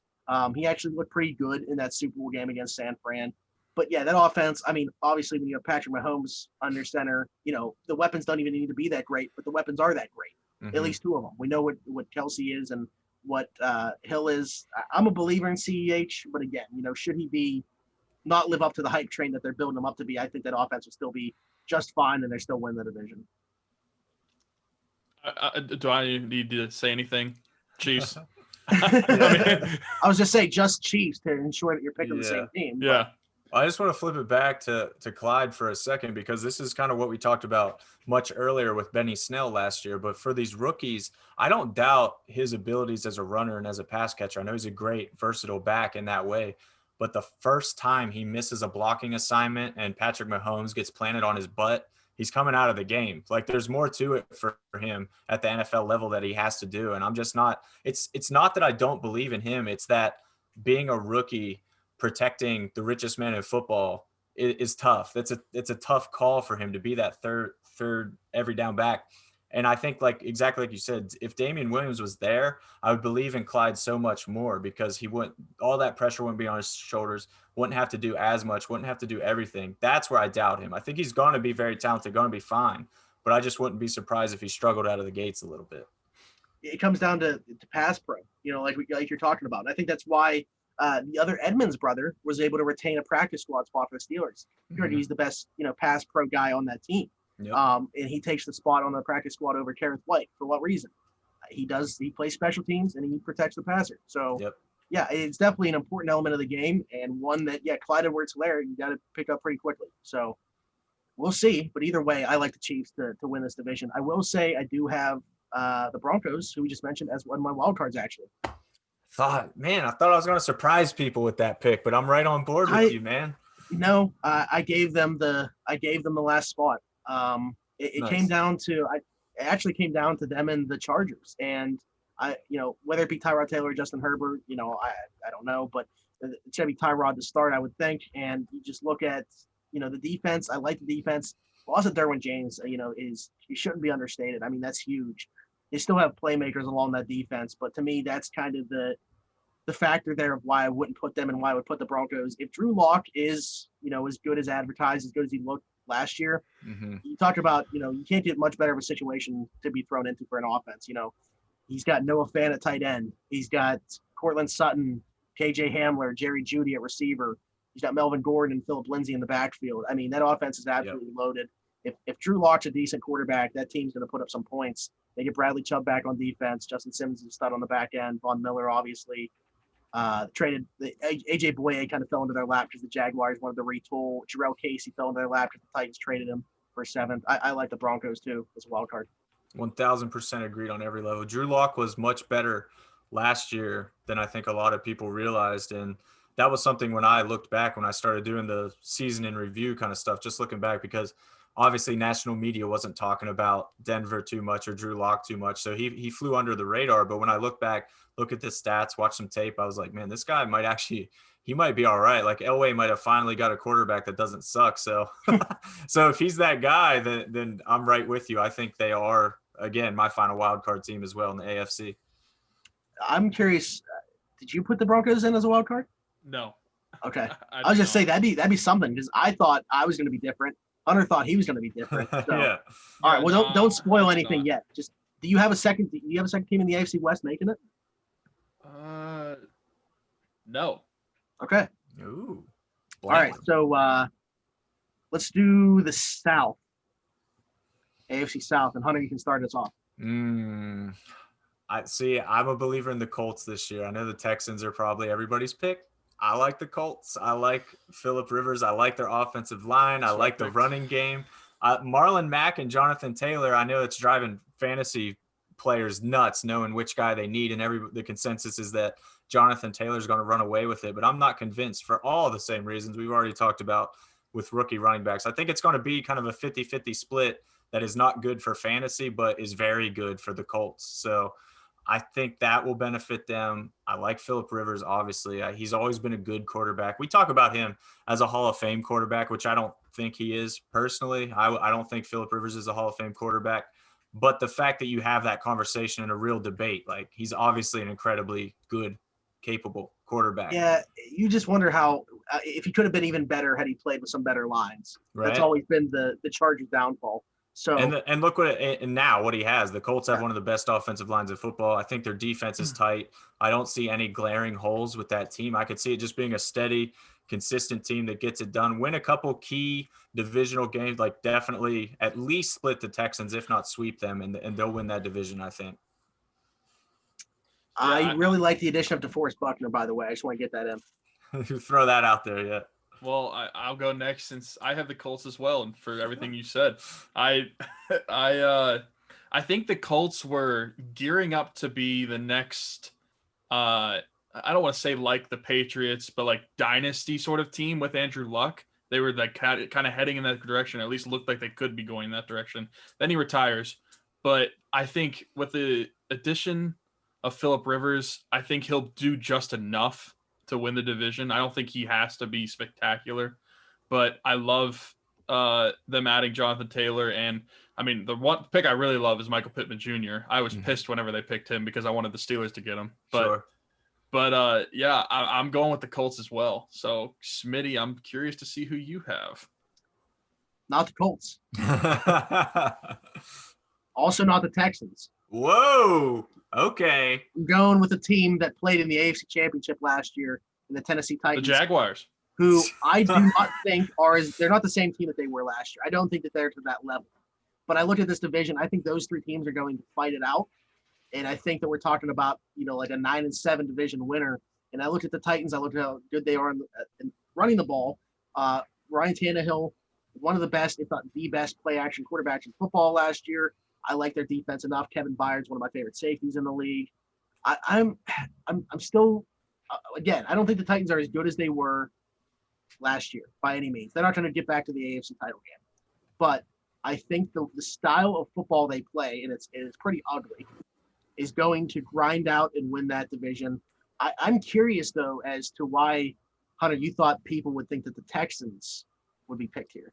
Yeah, man, just because of the firepower, I feel like, anytime you've got a quarterback like Deshaun Watson, you've got a chance. In my opinion, that's just, he's not Mahomes, but he's close-ish for me. Like a guy like that can just put points on the board, they're going to constantly have a chance. And I agree, they're taking a step back.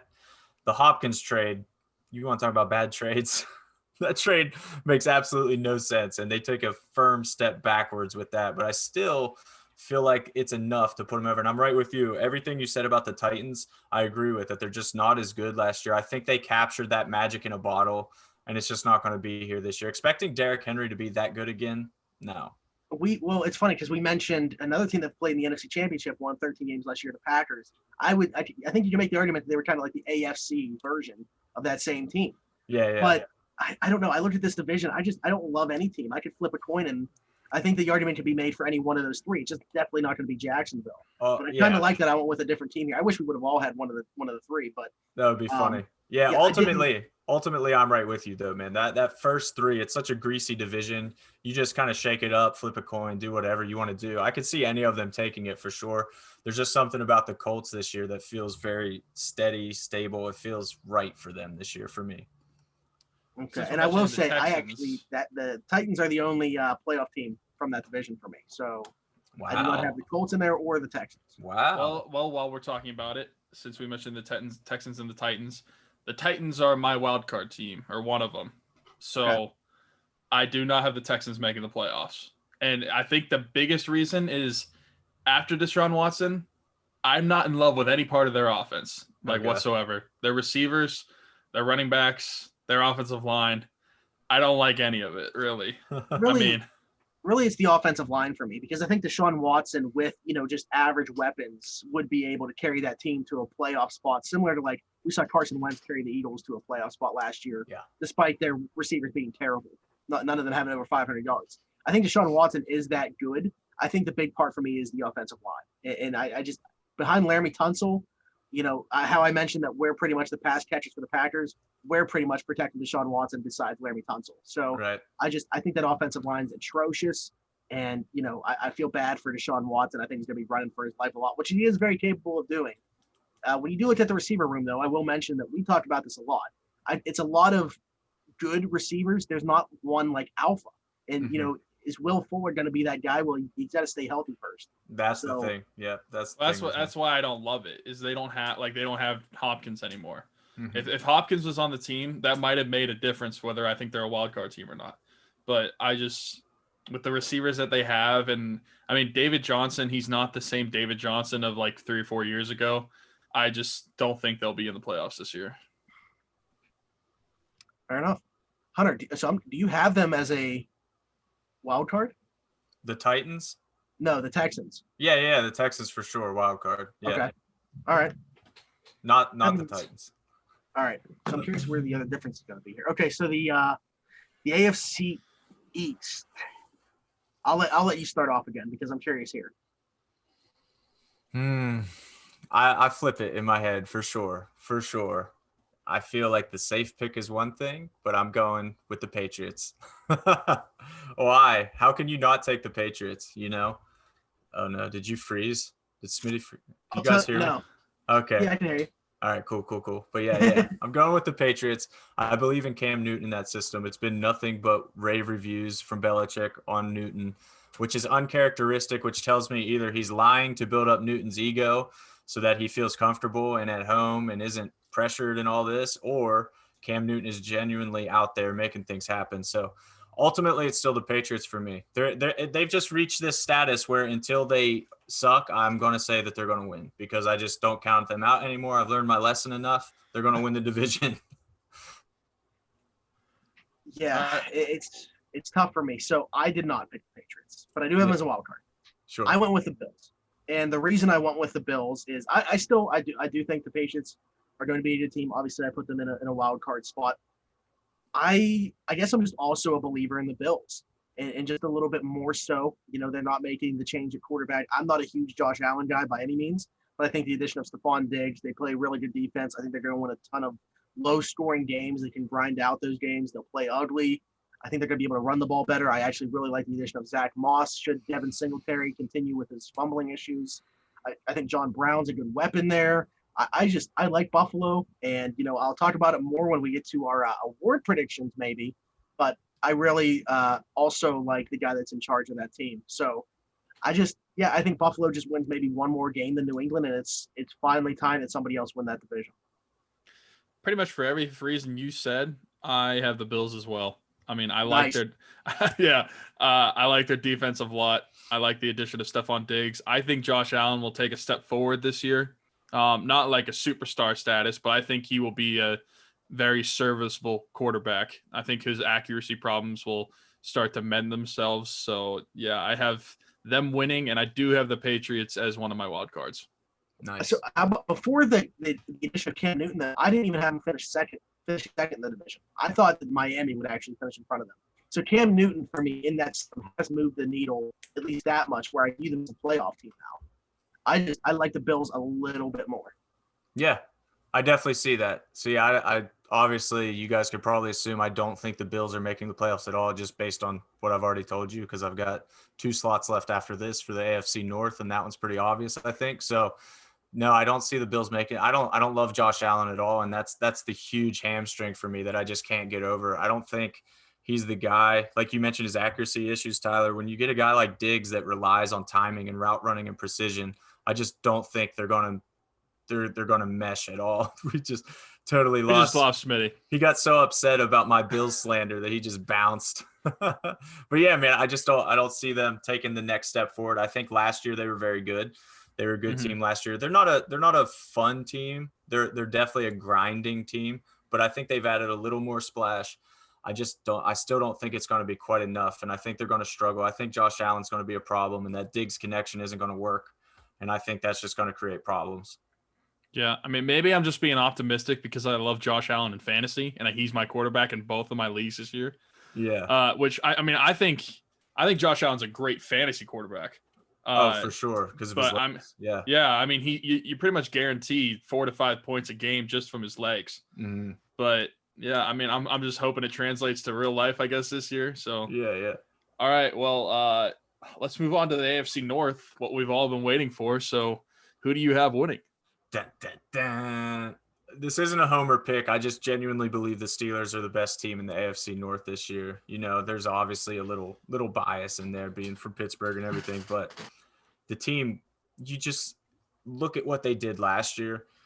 The defense is so good, man. If you had even an average offense with that defense last year, they're a shoo-in for the playoffs. And again, kind of we talked about just statistically how Green Bay's not going to go 13-3 again. The Ravens just aren't going to go 14-2 again. It's just so unlikely in the NFL, despite the fact that I think the Ravens are a great team and are, spoiler alert, my last wild card team. But despite the fact that the Ravens are great, they're a great team. But just going 14-2 in back-to-back seasons is just, it's not going to happen. And the Steelers should take that step forward. Their offense is going to be night and day difference from last year. You couple that with the defense they have, which should not take a step back either and may even take a step forward, whatever that looks like. So it's pretty crazy. It's a crazy thought to have. So once you add all that together, I think I did a podcast. We broke down game by game the Steelers schedule. I had them finishing 13-3. So I think it's going to be one of those seasons for the Steelers. They're just phenomenal. They not run away, but win the division handily. Then it depends what they do in the playoffs, right? Because we've seen that 13-3 story before as well. He's back. Look at the background. Smitty is back with the crying Jordan Smitty background. There we go. So what happened? How is it that I end up being the one to lose connection? I don't know, but we love to see it on my end. It's always me. So, all right, where were we? So Hunter just went over why the Steelers are winning the AFC North. Oh, yeah. Yeah. Is that also what you have? And I was about to say, yeah, so I have the Steelers winning the AFC North as well. I think that they are going to be very dominant on both sides of the ball. I mean, the defense last year was the only bright spot of that team. The rest of it was terrible. And with the addition of Ben and you add Claypool and you add Ebron, I mean, I just think there's too many weapons on this offense. If Ben can stay healthy, that they will just be very dominant against teams. Because I said it a couple shows ago, if they go empty set and you've got 4 wide receivers on the field plus Ebron as a tight end, I mean, who do you cover at that point? It's just going to be a matchup nightmare for defenses. And I think the Steelers I'm predicting they'll go 12-4. And then my wild card team, I have the Ravens. And I'm going to say the Steelers win by like 2 games. I don't think it's going to be like one where they win by 1 game and it comes down to like the end of the season. I think the Steelers might be able to sit their starters the last week of the season.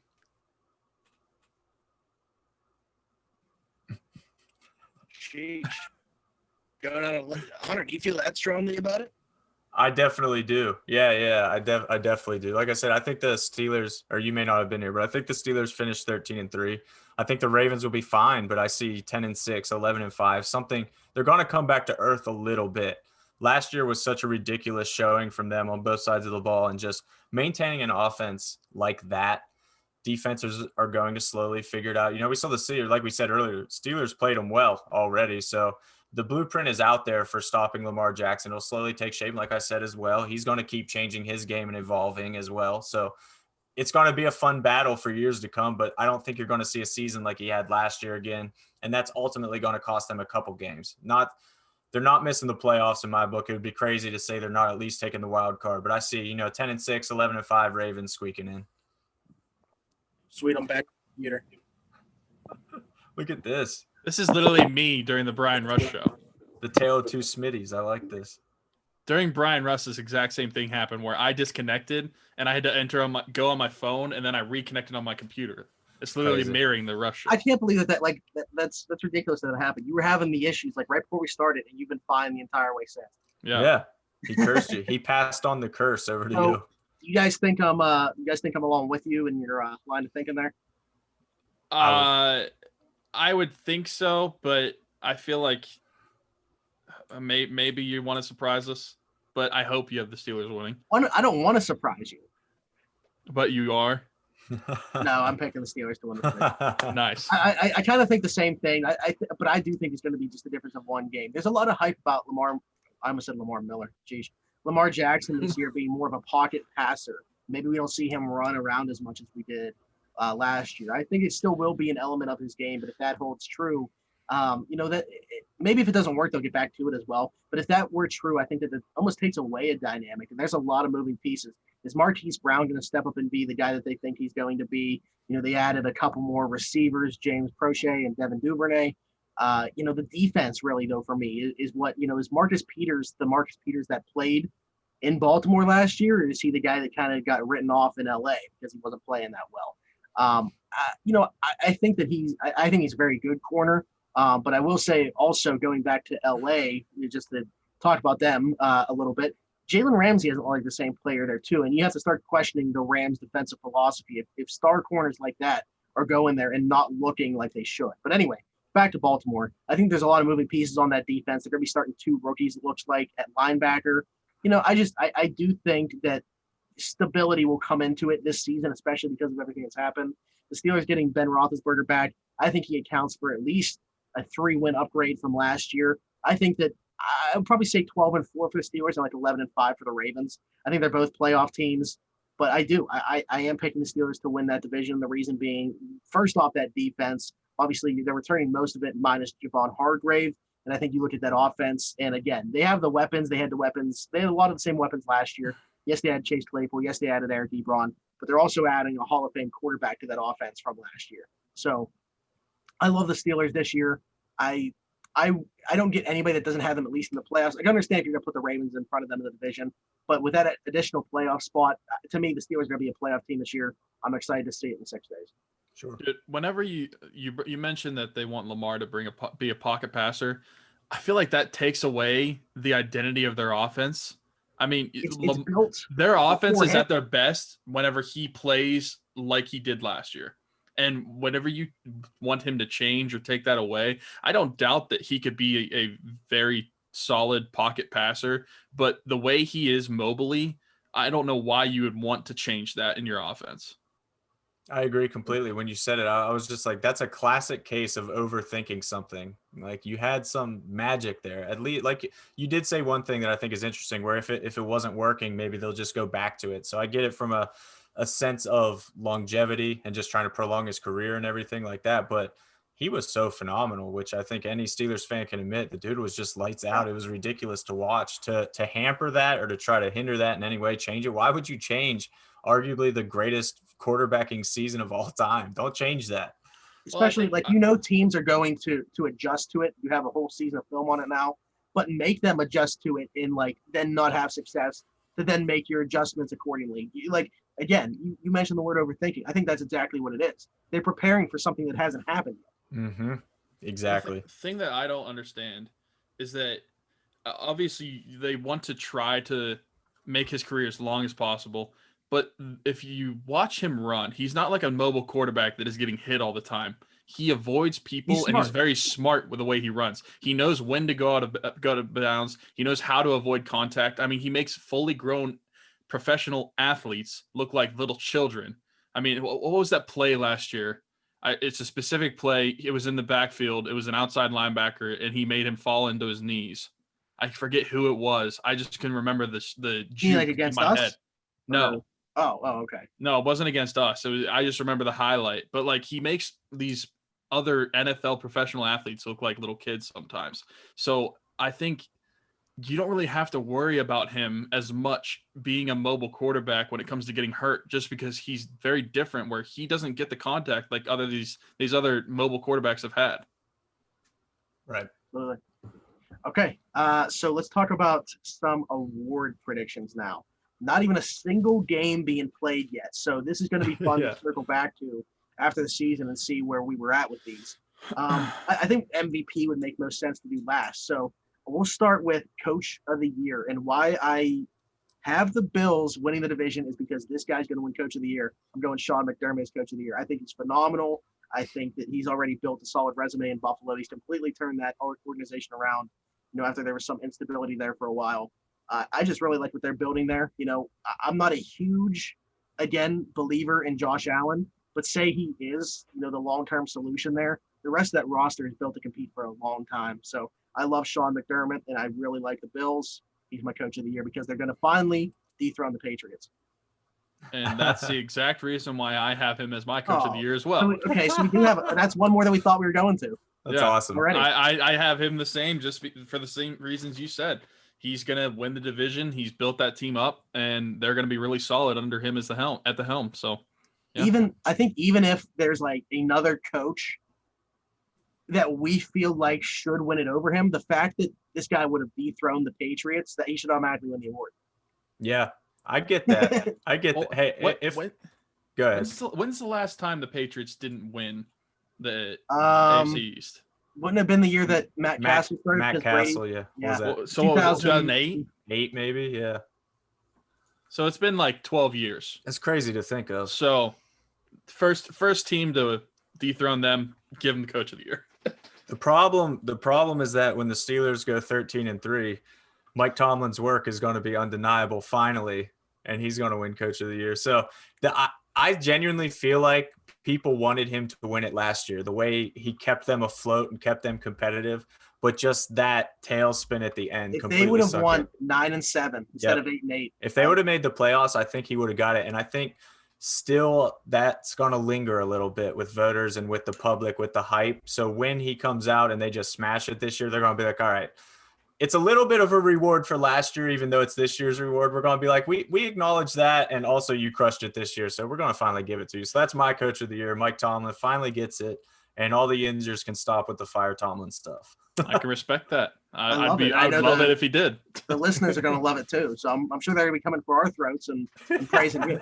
Hey, nice. That was actually my plan. I'm picking all Steelers for these, by the way. Nice.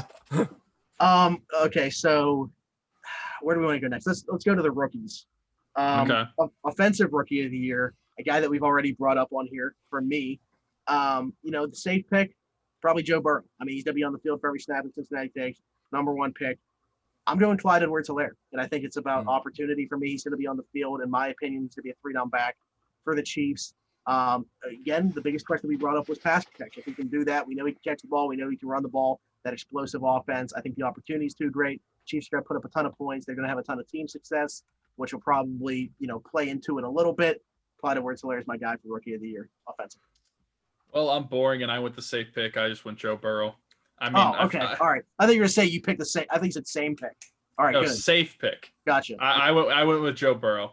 I still think Cincinnati's going to be very bad, but I think that he will be better at quarterback play than they've had in the past few seasons, that he'll win the award. And I feel like it's easier for quarterbacks. Like they have more of a bias towards quarterbacks for giving these awards out if they play better. So like if it's close between Edwards-Helaire and Joe Burrow, I feel like Joe Burrow will edge him out just because he's a quarterback.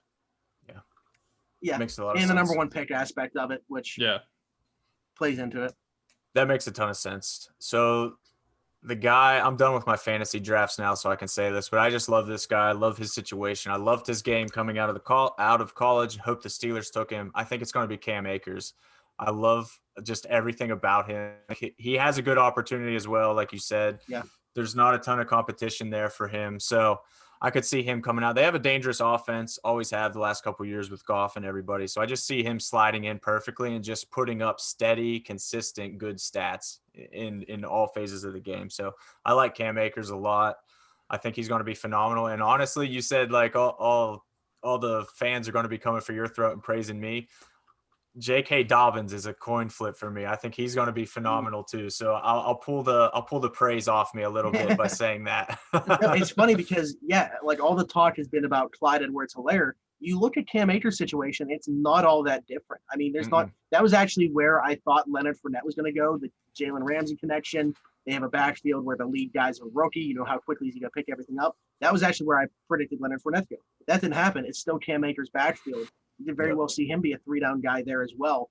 It's a very similar situation to Clyde Edwards-Helaire, yet he's not getting talked about at all the way Clyde Edwards-Helaire is. Yep. I mean, I like that pick too. I like Cam Akers coming out. Defensive Rookie of the Year, I'm going to assume that at least 2 or 3 of us would have the same thing. Chase Young is going to be the Defensive Rookie of the Year. He's the best player in the draft. He's absolutely pro-ready. He could have been on the NFL field way prior to the draft, probably about, I don't know, maybe when he's in 8th grade, he could have been playing in the NFL. Who knows? But this guy's an absolute beast. There's a reason they call him the Predator. He's an intimidating force. The opportunity is going to definitely be there in Washington. Underrated, I feel like front at least 4. I don't know if I'd say front 7. The defensive line at least is good. Chase Young in that division, I feel he's going to rack up the sacks. He's my defensive Rookie of the Year. Yeah, he's mine too. I mean, I made the argument for how many months? Like 5 months. Why he should have been the number 1 all pick. Yeah.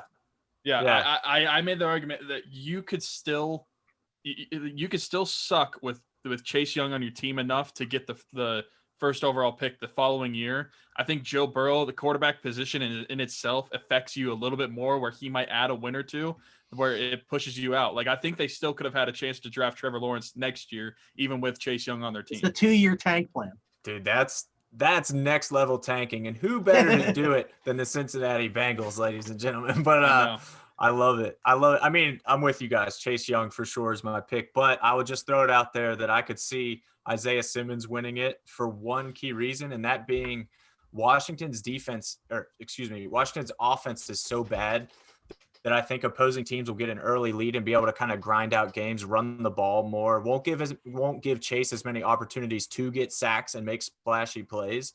Whereas, the Cardinals should have a pretty high octane offense. I think teams are going to have to pass a lot to keep up with them, which will give Isaiah opportunities, both sacks, interceptions, make splashy plays. So I could see him simply having a better opportunity. I think Chase Young, like you said, far and away the best player in the draft period for me too, over Burrow. So it's not that. I could just see situationally Isaiah has more opportunities and to put up numbers. Another guy that I also next level thinking though. Thinking about go ahead, Tyler. Well, I was going to say another guy that I also thought of. I mean, obviously Chase Young is the best player, but I also thought of Patrick Queen in Baltimore. I hated whenever Baltimore picked him because I knew the Steelers were going to have to play him. But I just think he'll be a really solid linebacker choice for them. Yeah. I mean, you talk about opportunity. It's a guy that can step in there right away. Right. Play against the run, play against the pass, side to side, fast linebacker. Yeah, it's a great spot for him too. Yeah. But yeah, as far as your point about Isaiah Simmons, I think the thing that I'm just worried about is them not using him to his full capability. You know, they slated him in as an inside linebacker as opposed to just letting him move around the field, which he's best at doing. You know, letting him play a little bit of slot corner, a little bit of safety, a little bit of outside linebacker, letting him get after the quarterback. If he just traditionally sticks at middle linebacker, I don't love that, and I want to see him move around. So. On Arizona's depth chart, they should have just had the 10 regular positions and then didn't even list a position. They should have said Isaiah Simmons. And he's also on the field. He's on the defense. Defense.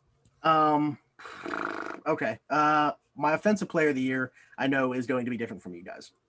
So I know for a fact it will be different than you guys. Okay. All right. Okay. So I'm going to let you guys go first.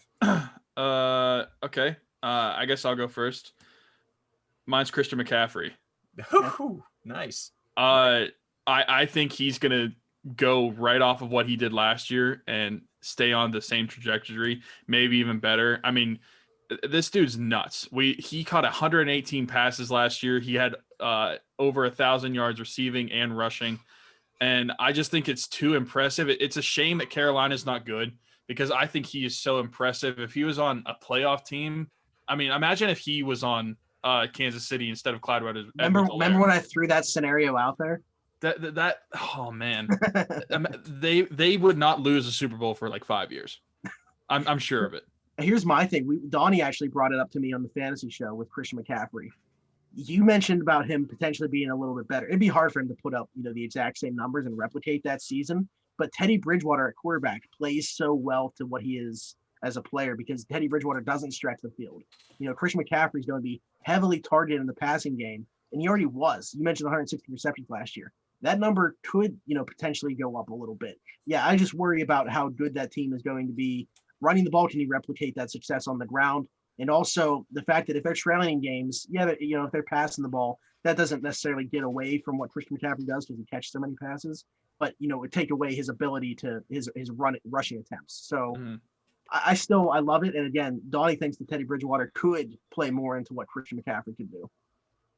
I could see it. I definitely see it. I'm sticking with a running back, but a different running back.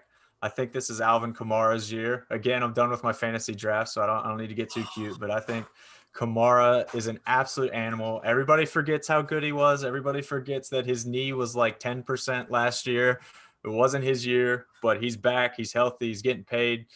Everything's lining up for him to just tear things up. And that offense is obviously going to work well for whoever is playing that running back position. But I just think Kamara is a truly special talent. This is his year to just break out, put together 16 full beastly games and just ball out. So it'll be very McCaffrey-like to last year, I think, his stats this year. And that's going to win it for him. I could tell by Smitty's sigh, even though his camera is laggy, that I'm pretty sure he had Kamara as well. I really hope so, because he knew it was different. Oh, no. We'll never know. The audio's going out. I mean, I'm going to guess he had Kamara. Oh, there he goes. I guess he'll join on his phone. But, yeah. I mean, I agree with you with Kamara. I think a lot of people overlooked last year with his injury. I mean, it was a down year, but at the same time, like you said, 10% on that knee. But whenever he's on, the dude's a touchdown machine. He is. So, and I think the Saints offense is perfect for his style of play as well. It absolutely is. Just situationally, talent-wise, everything about that is perfect for Kamara. I mean, I just love it. I love the pick. So, all right, he's back. What do we got? It's going to be so fun to edit together. Yeah, so I should have gone first. It's Alvin Kamara. Okay. Yeah, he gets it. Smitty gets it. I'm with you. I mean, I heard everything that you said. It's for the same reasons. I mean, this guy's. We'll see if he gets a new contract before that opening game. But either way, he's playing for new money or he's just gotten paid. I love him in that offense. We mentioned Christian McCaffrey catching a ton of passes. So does he. He's the only running back to catch over 81 each. And I say 81 because Christian McCaffrey caught 80 and then over 100. So he's the only one to catch 81 plus each of the last 3 seasons. In that offense, he's perfect. Obviously, Michael Thomas is the guy everybody talks about. But Alvin Kamara, I think this is the year that he kind of takes some shine away and becomes the lead dog in that New Orleans offense. So I'm right there with you, and it's Alvin Kamara for me, and I'm mad that I let you go first. I love it. I love that I stole it. Interesting that none of us picked a quarterback. It is. That's why, typically, because you're not going to see one of them win MVP. So typically, if a guy has an amazing season that would warrant them winning MVP, they'll just give him Offensive Player of the Year, but not MVP. Yeah. All right. So what's next? Defensive Player of the Year? Yeah. All right. Do you want to go first? Do you want to go first this time, or are you worried about that? I'll take the gamble. All right. I'm going with the guy that should have won it last year. I didn't win. I lost the gamble. Well, yeah, I think TJ Watt deserved it last year. This dude's just getting better every year, and I think he's going to have like 15, 16 sacks this year. The dude's just an absolute stud. So yeah, I mean, I don't really know if I have to add anything else. I mean, TJ Watt's going to win Defensive Player of the Year. He should have won it last year. Stephon Gilmore was basically Steven Nelson in New England last year. Yeah, with some interceptions. Yeah. Go ahead, Hunter. I mean, TJ's a great pick. Can't complain about that. I could see Minka as well for the Steelers, but I'm going with Aaron Donald because Aaron Donald. That's literally my reasoning. My reasoning is just Aaron Donald. That's it. Bag it up. Yeah, so I picked TJ Watt obviously as well. You could tell from my reaction to Tyler picking him. For all the same reasons. He's not gonna have the most sacks in the league among edge rushers. He's not gonna obviously pick off the most passes. He's not gonna deflect the most passes. Not gonna have the most tackles, but he does enough of everything. I feel like it's his complete game that puts him in that conversation. And I feel like this sack number does uptick a little bit, obviously with the return of Stephon to it. I think that helps out everybody. That they got the best front in football, in my opinion. And I think that it's finally going to be his year to shine. He does continue to get better, as Tyler said. My backup pick actually would have been Danielle Hunter in Minnesota, who I am absolutely okay. I like that.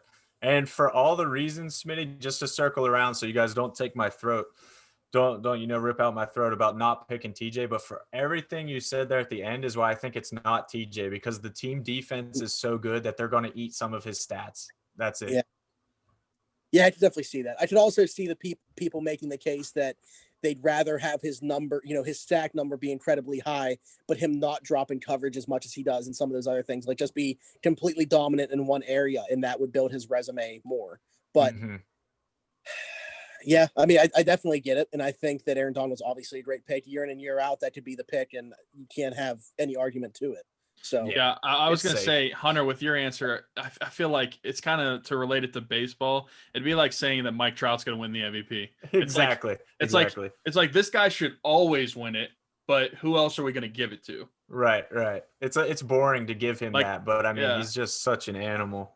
Like, obviously, Aaron Donald's the number one defensive player in the NFL. Like, we know this. Everybody knows that. But who else can win it? Yeah, the award's definitely made out of silver, not gold for that one. Yeah. All right, Smitty, where do we want to go with this one? I said we got to do MVP last. So okay. So comeback player of the year, is that what we're on? Yep. All right. So I had 2 options with mine. I had 3. Okay, so I was deciding between 2, and since I'm going first, I'm just gonna get the homer pick out of the way. It's gonna be Ben Roethlisberger. Last season was an anomaly. He's had elbow problems for past 14 years that we didn't know about, but the elbow injury happened. He only played 2 games, but people are forgetting the year before that he threw for over 5,000 yards, which is why I think it's freaking blasphemous that people are saying the Steelers are going to go 7-9 at Colin Cowherd. But I think he's going to be very productive. I think he'll have another, like, I would say 4,500 yard season, like 32, 34 touchdowns. And I think, I mean, it's just another reason why I think him being back, the Steelers are going to win the division. And I think he's going to win the comeback player of the year. I'm with you, dude. I'm with you. I was going to shake it up again, but I'm just not there. I think Ben's going to be phenomenal. I have zero worries about his state, his elbow, of anything. And I also think the visibility of the Steelers in general is going to help him a lot, because all eyes were on the Steelers last year for various reasons throughout the season, following obviously Mason and Duck, and then the Myles Garrett incident, of course, put them even more in the national spotlight than usual. So all eyes are going to be looking at how Ben comes back and saves the Steelers, so to speak. And I think that's exactly what he's going to do. And just the stakes of it, the visibility of it, the stats he's going to put up, the wins, again, a 13-3 team with the coach of the year. It's a prime candidate for comeback player of the year. So I definitely see that. I picked Ben too. The other guys I considered, Cam Newton in New England. That was my second one. Yeah, I thought about Stafford too in Detroit. You know, a guy that only played 8 games last year. I think he could come back and put up some big numbers individually, but the team's not going to have the same level of success. So, yeah, Ben's my guy. All the same reasons. There's so many weapons on that offense, and I think that he gets the most out of them this year. I think he is. I'm not going to say he's going to be the exact same player as before. There's a lot of confidence, and obviously those guys are always going to say the right things, but there's a lot of people that think he's going to be even better. You mentioned the pain that he's not going to have in his elbow. His third career start is when that first actually happened, diving for a touchdown against Cleveland. One of those tendons of the 3 that eventually ended up ripping off had a little, kind of tore, but he was able to play through it his entire career, obviously up until last year when 3 of them came completely off the bone.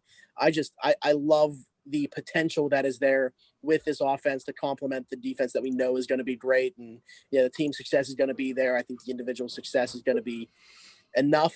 And Ben Roethlisberger is my comeback player of the year, just to go along with you guys. Yeah, 100% agree on all that, man. And just like to clear something up for me, I won't speak for you guys, but like all the homer picks, it's not they're truly not homer picks for me. Like I've thought about this. I genuinely just think the Steelers are going to be beastly next year in so many ways. Like I just see it aligning that way. That's just, TJ, for you guys too. That's a perfectly awesome pick for that. Right. Okay, so that would mean that we're on the MVP to wrap things up. And I mentioned when I picked a hot take division winner, that was the first one that I picked, that I was going to circle back to that pick. Russell Wilson is my league MVP for 2020, a guy that hasn't received an MVP vote yet in his career, which is insane to me. This is finally the year that he does it.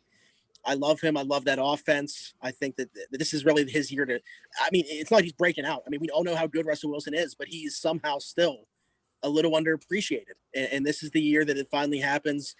He gets an MVP vote, and not only does he get an MVP vote, he wins the whole award. So, Russell Wilson, league MVP. I know what it's like to be you, because that's who I have winning MVP. No, it's not. Yes, it – look, I originally picked Mahomes, and then I scratched him out and put Wilson. Because I thought Mac no matter what. Because I thought my initial thought was Mahomes. I'm like, he's just going to be a stud again next year. And then I guess my love affection for Russell Wilson's kicked in, and it's pretty crazy that, like you said, he hasn't gotten a vote for MVP, and he's been like a top 3 quarterback in the league for multiple years. He's going to be a Hall of Famer. He's the most disrespected quarterback, I feel like, when it comes to just people's perception of him, because he's so good and he's so underappreciated. But I'm with you. I think he wins MVP this year. I swear to God, we didn't plan this, but I got the same guy. I was going to pick Russell Wilson, and I alluded to it earlier when I said I thought Russell Wilson was actually better than Mahomes. It was like setting that up a little bit in my mind, but absolutely, for everything you guys said. Plus, I think there's a little bit of Mahomes fatigue, which is definitely not fair, but is real. Needless to say, like I think that's a very real thing that happens. Like we talk about Aaron Donald, like a little voter fatigue, a little shine fatigue happens.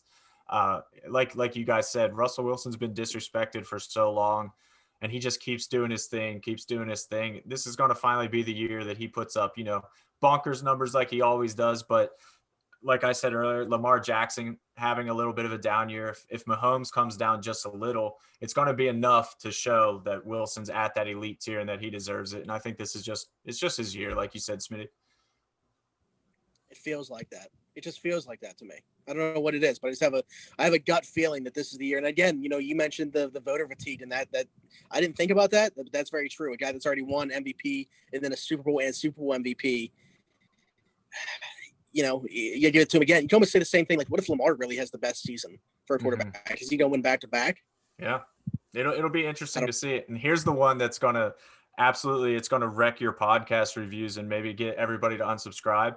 I could see a world where Tom Brady wins MVP. I said it earlier with the Bucs being nasty. If they're as nasty as I think they can be, I could see it. I could definitely see it. Would not surprise me in the slightest.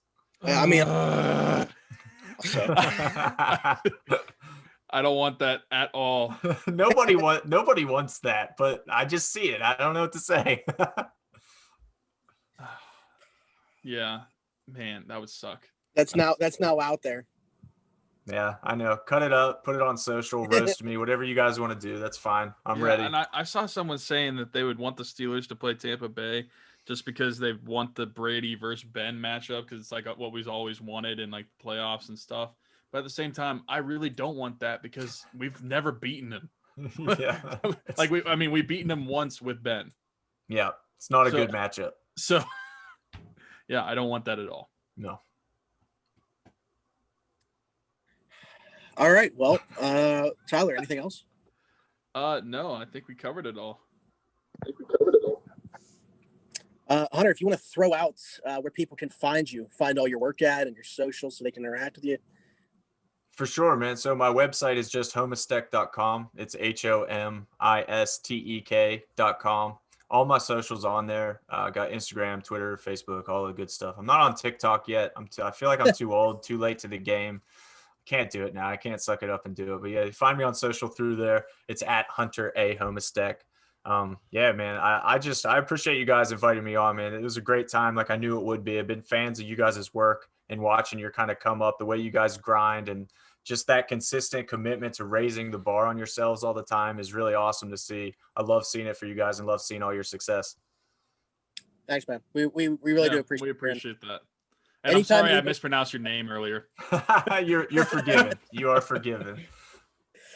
No, but I think that it's important to a lot of the conversation. You can tell, like, we are fans of the team. Obviously, we try to stay as unbiased as we can while maintaining being fans. But it's a fans podcast for the fans, and we love that shows. Obviously, but other than that, it's been Smitty, it's been Tyler, it's been Hunter. This has been part of the Crowworthy Media Company. You can find them at Crowworthy on Twitter or at crowworthy.com. And we will talk to you next time. Bye-bye.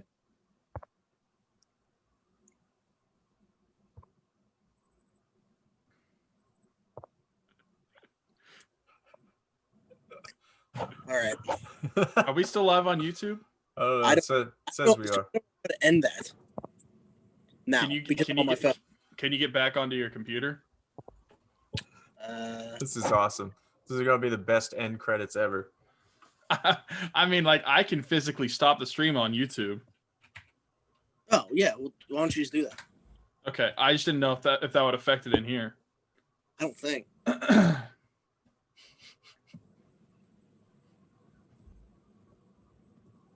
Did you put that background on purpose? Nope. It was just already that. Well, it's beautiful. Very fitting. If it was the last time I was in here. Yeah, I just joined. All right. Nice. There he is. Dude, normally I have the bot internet. What are you doing? I don't know, dude. My internet has been trash for like the last week. That's wild.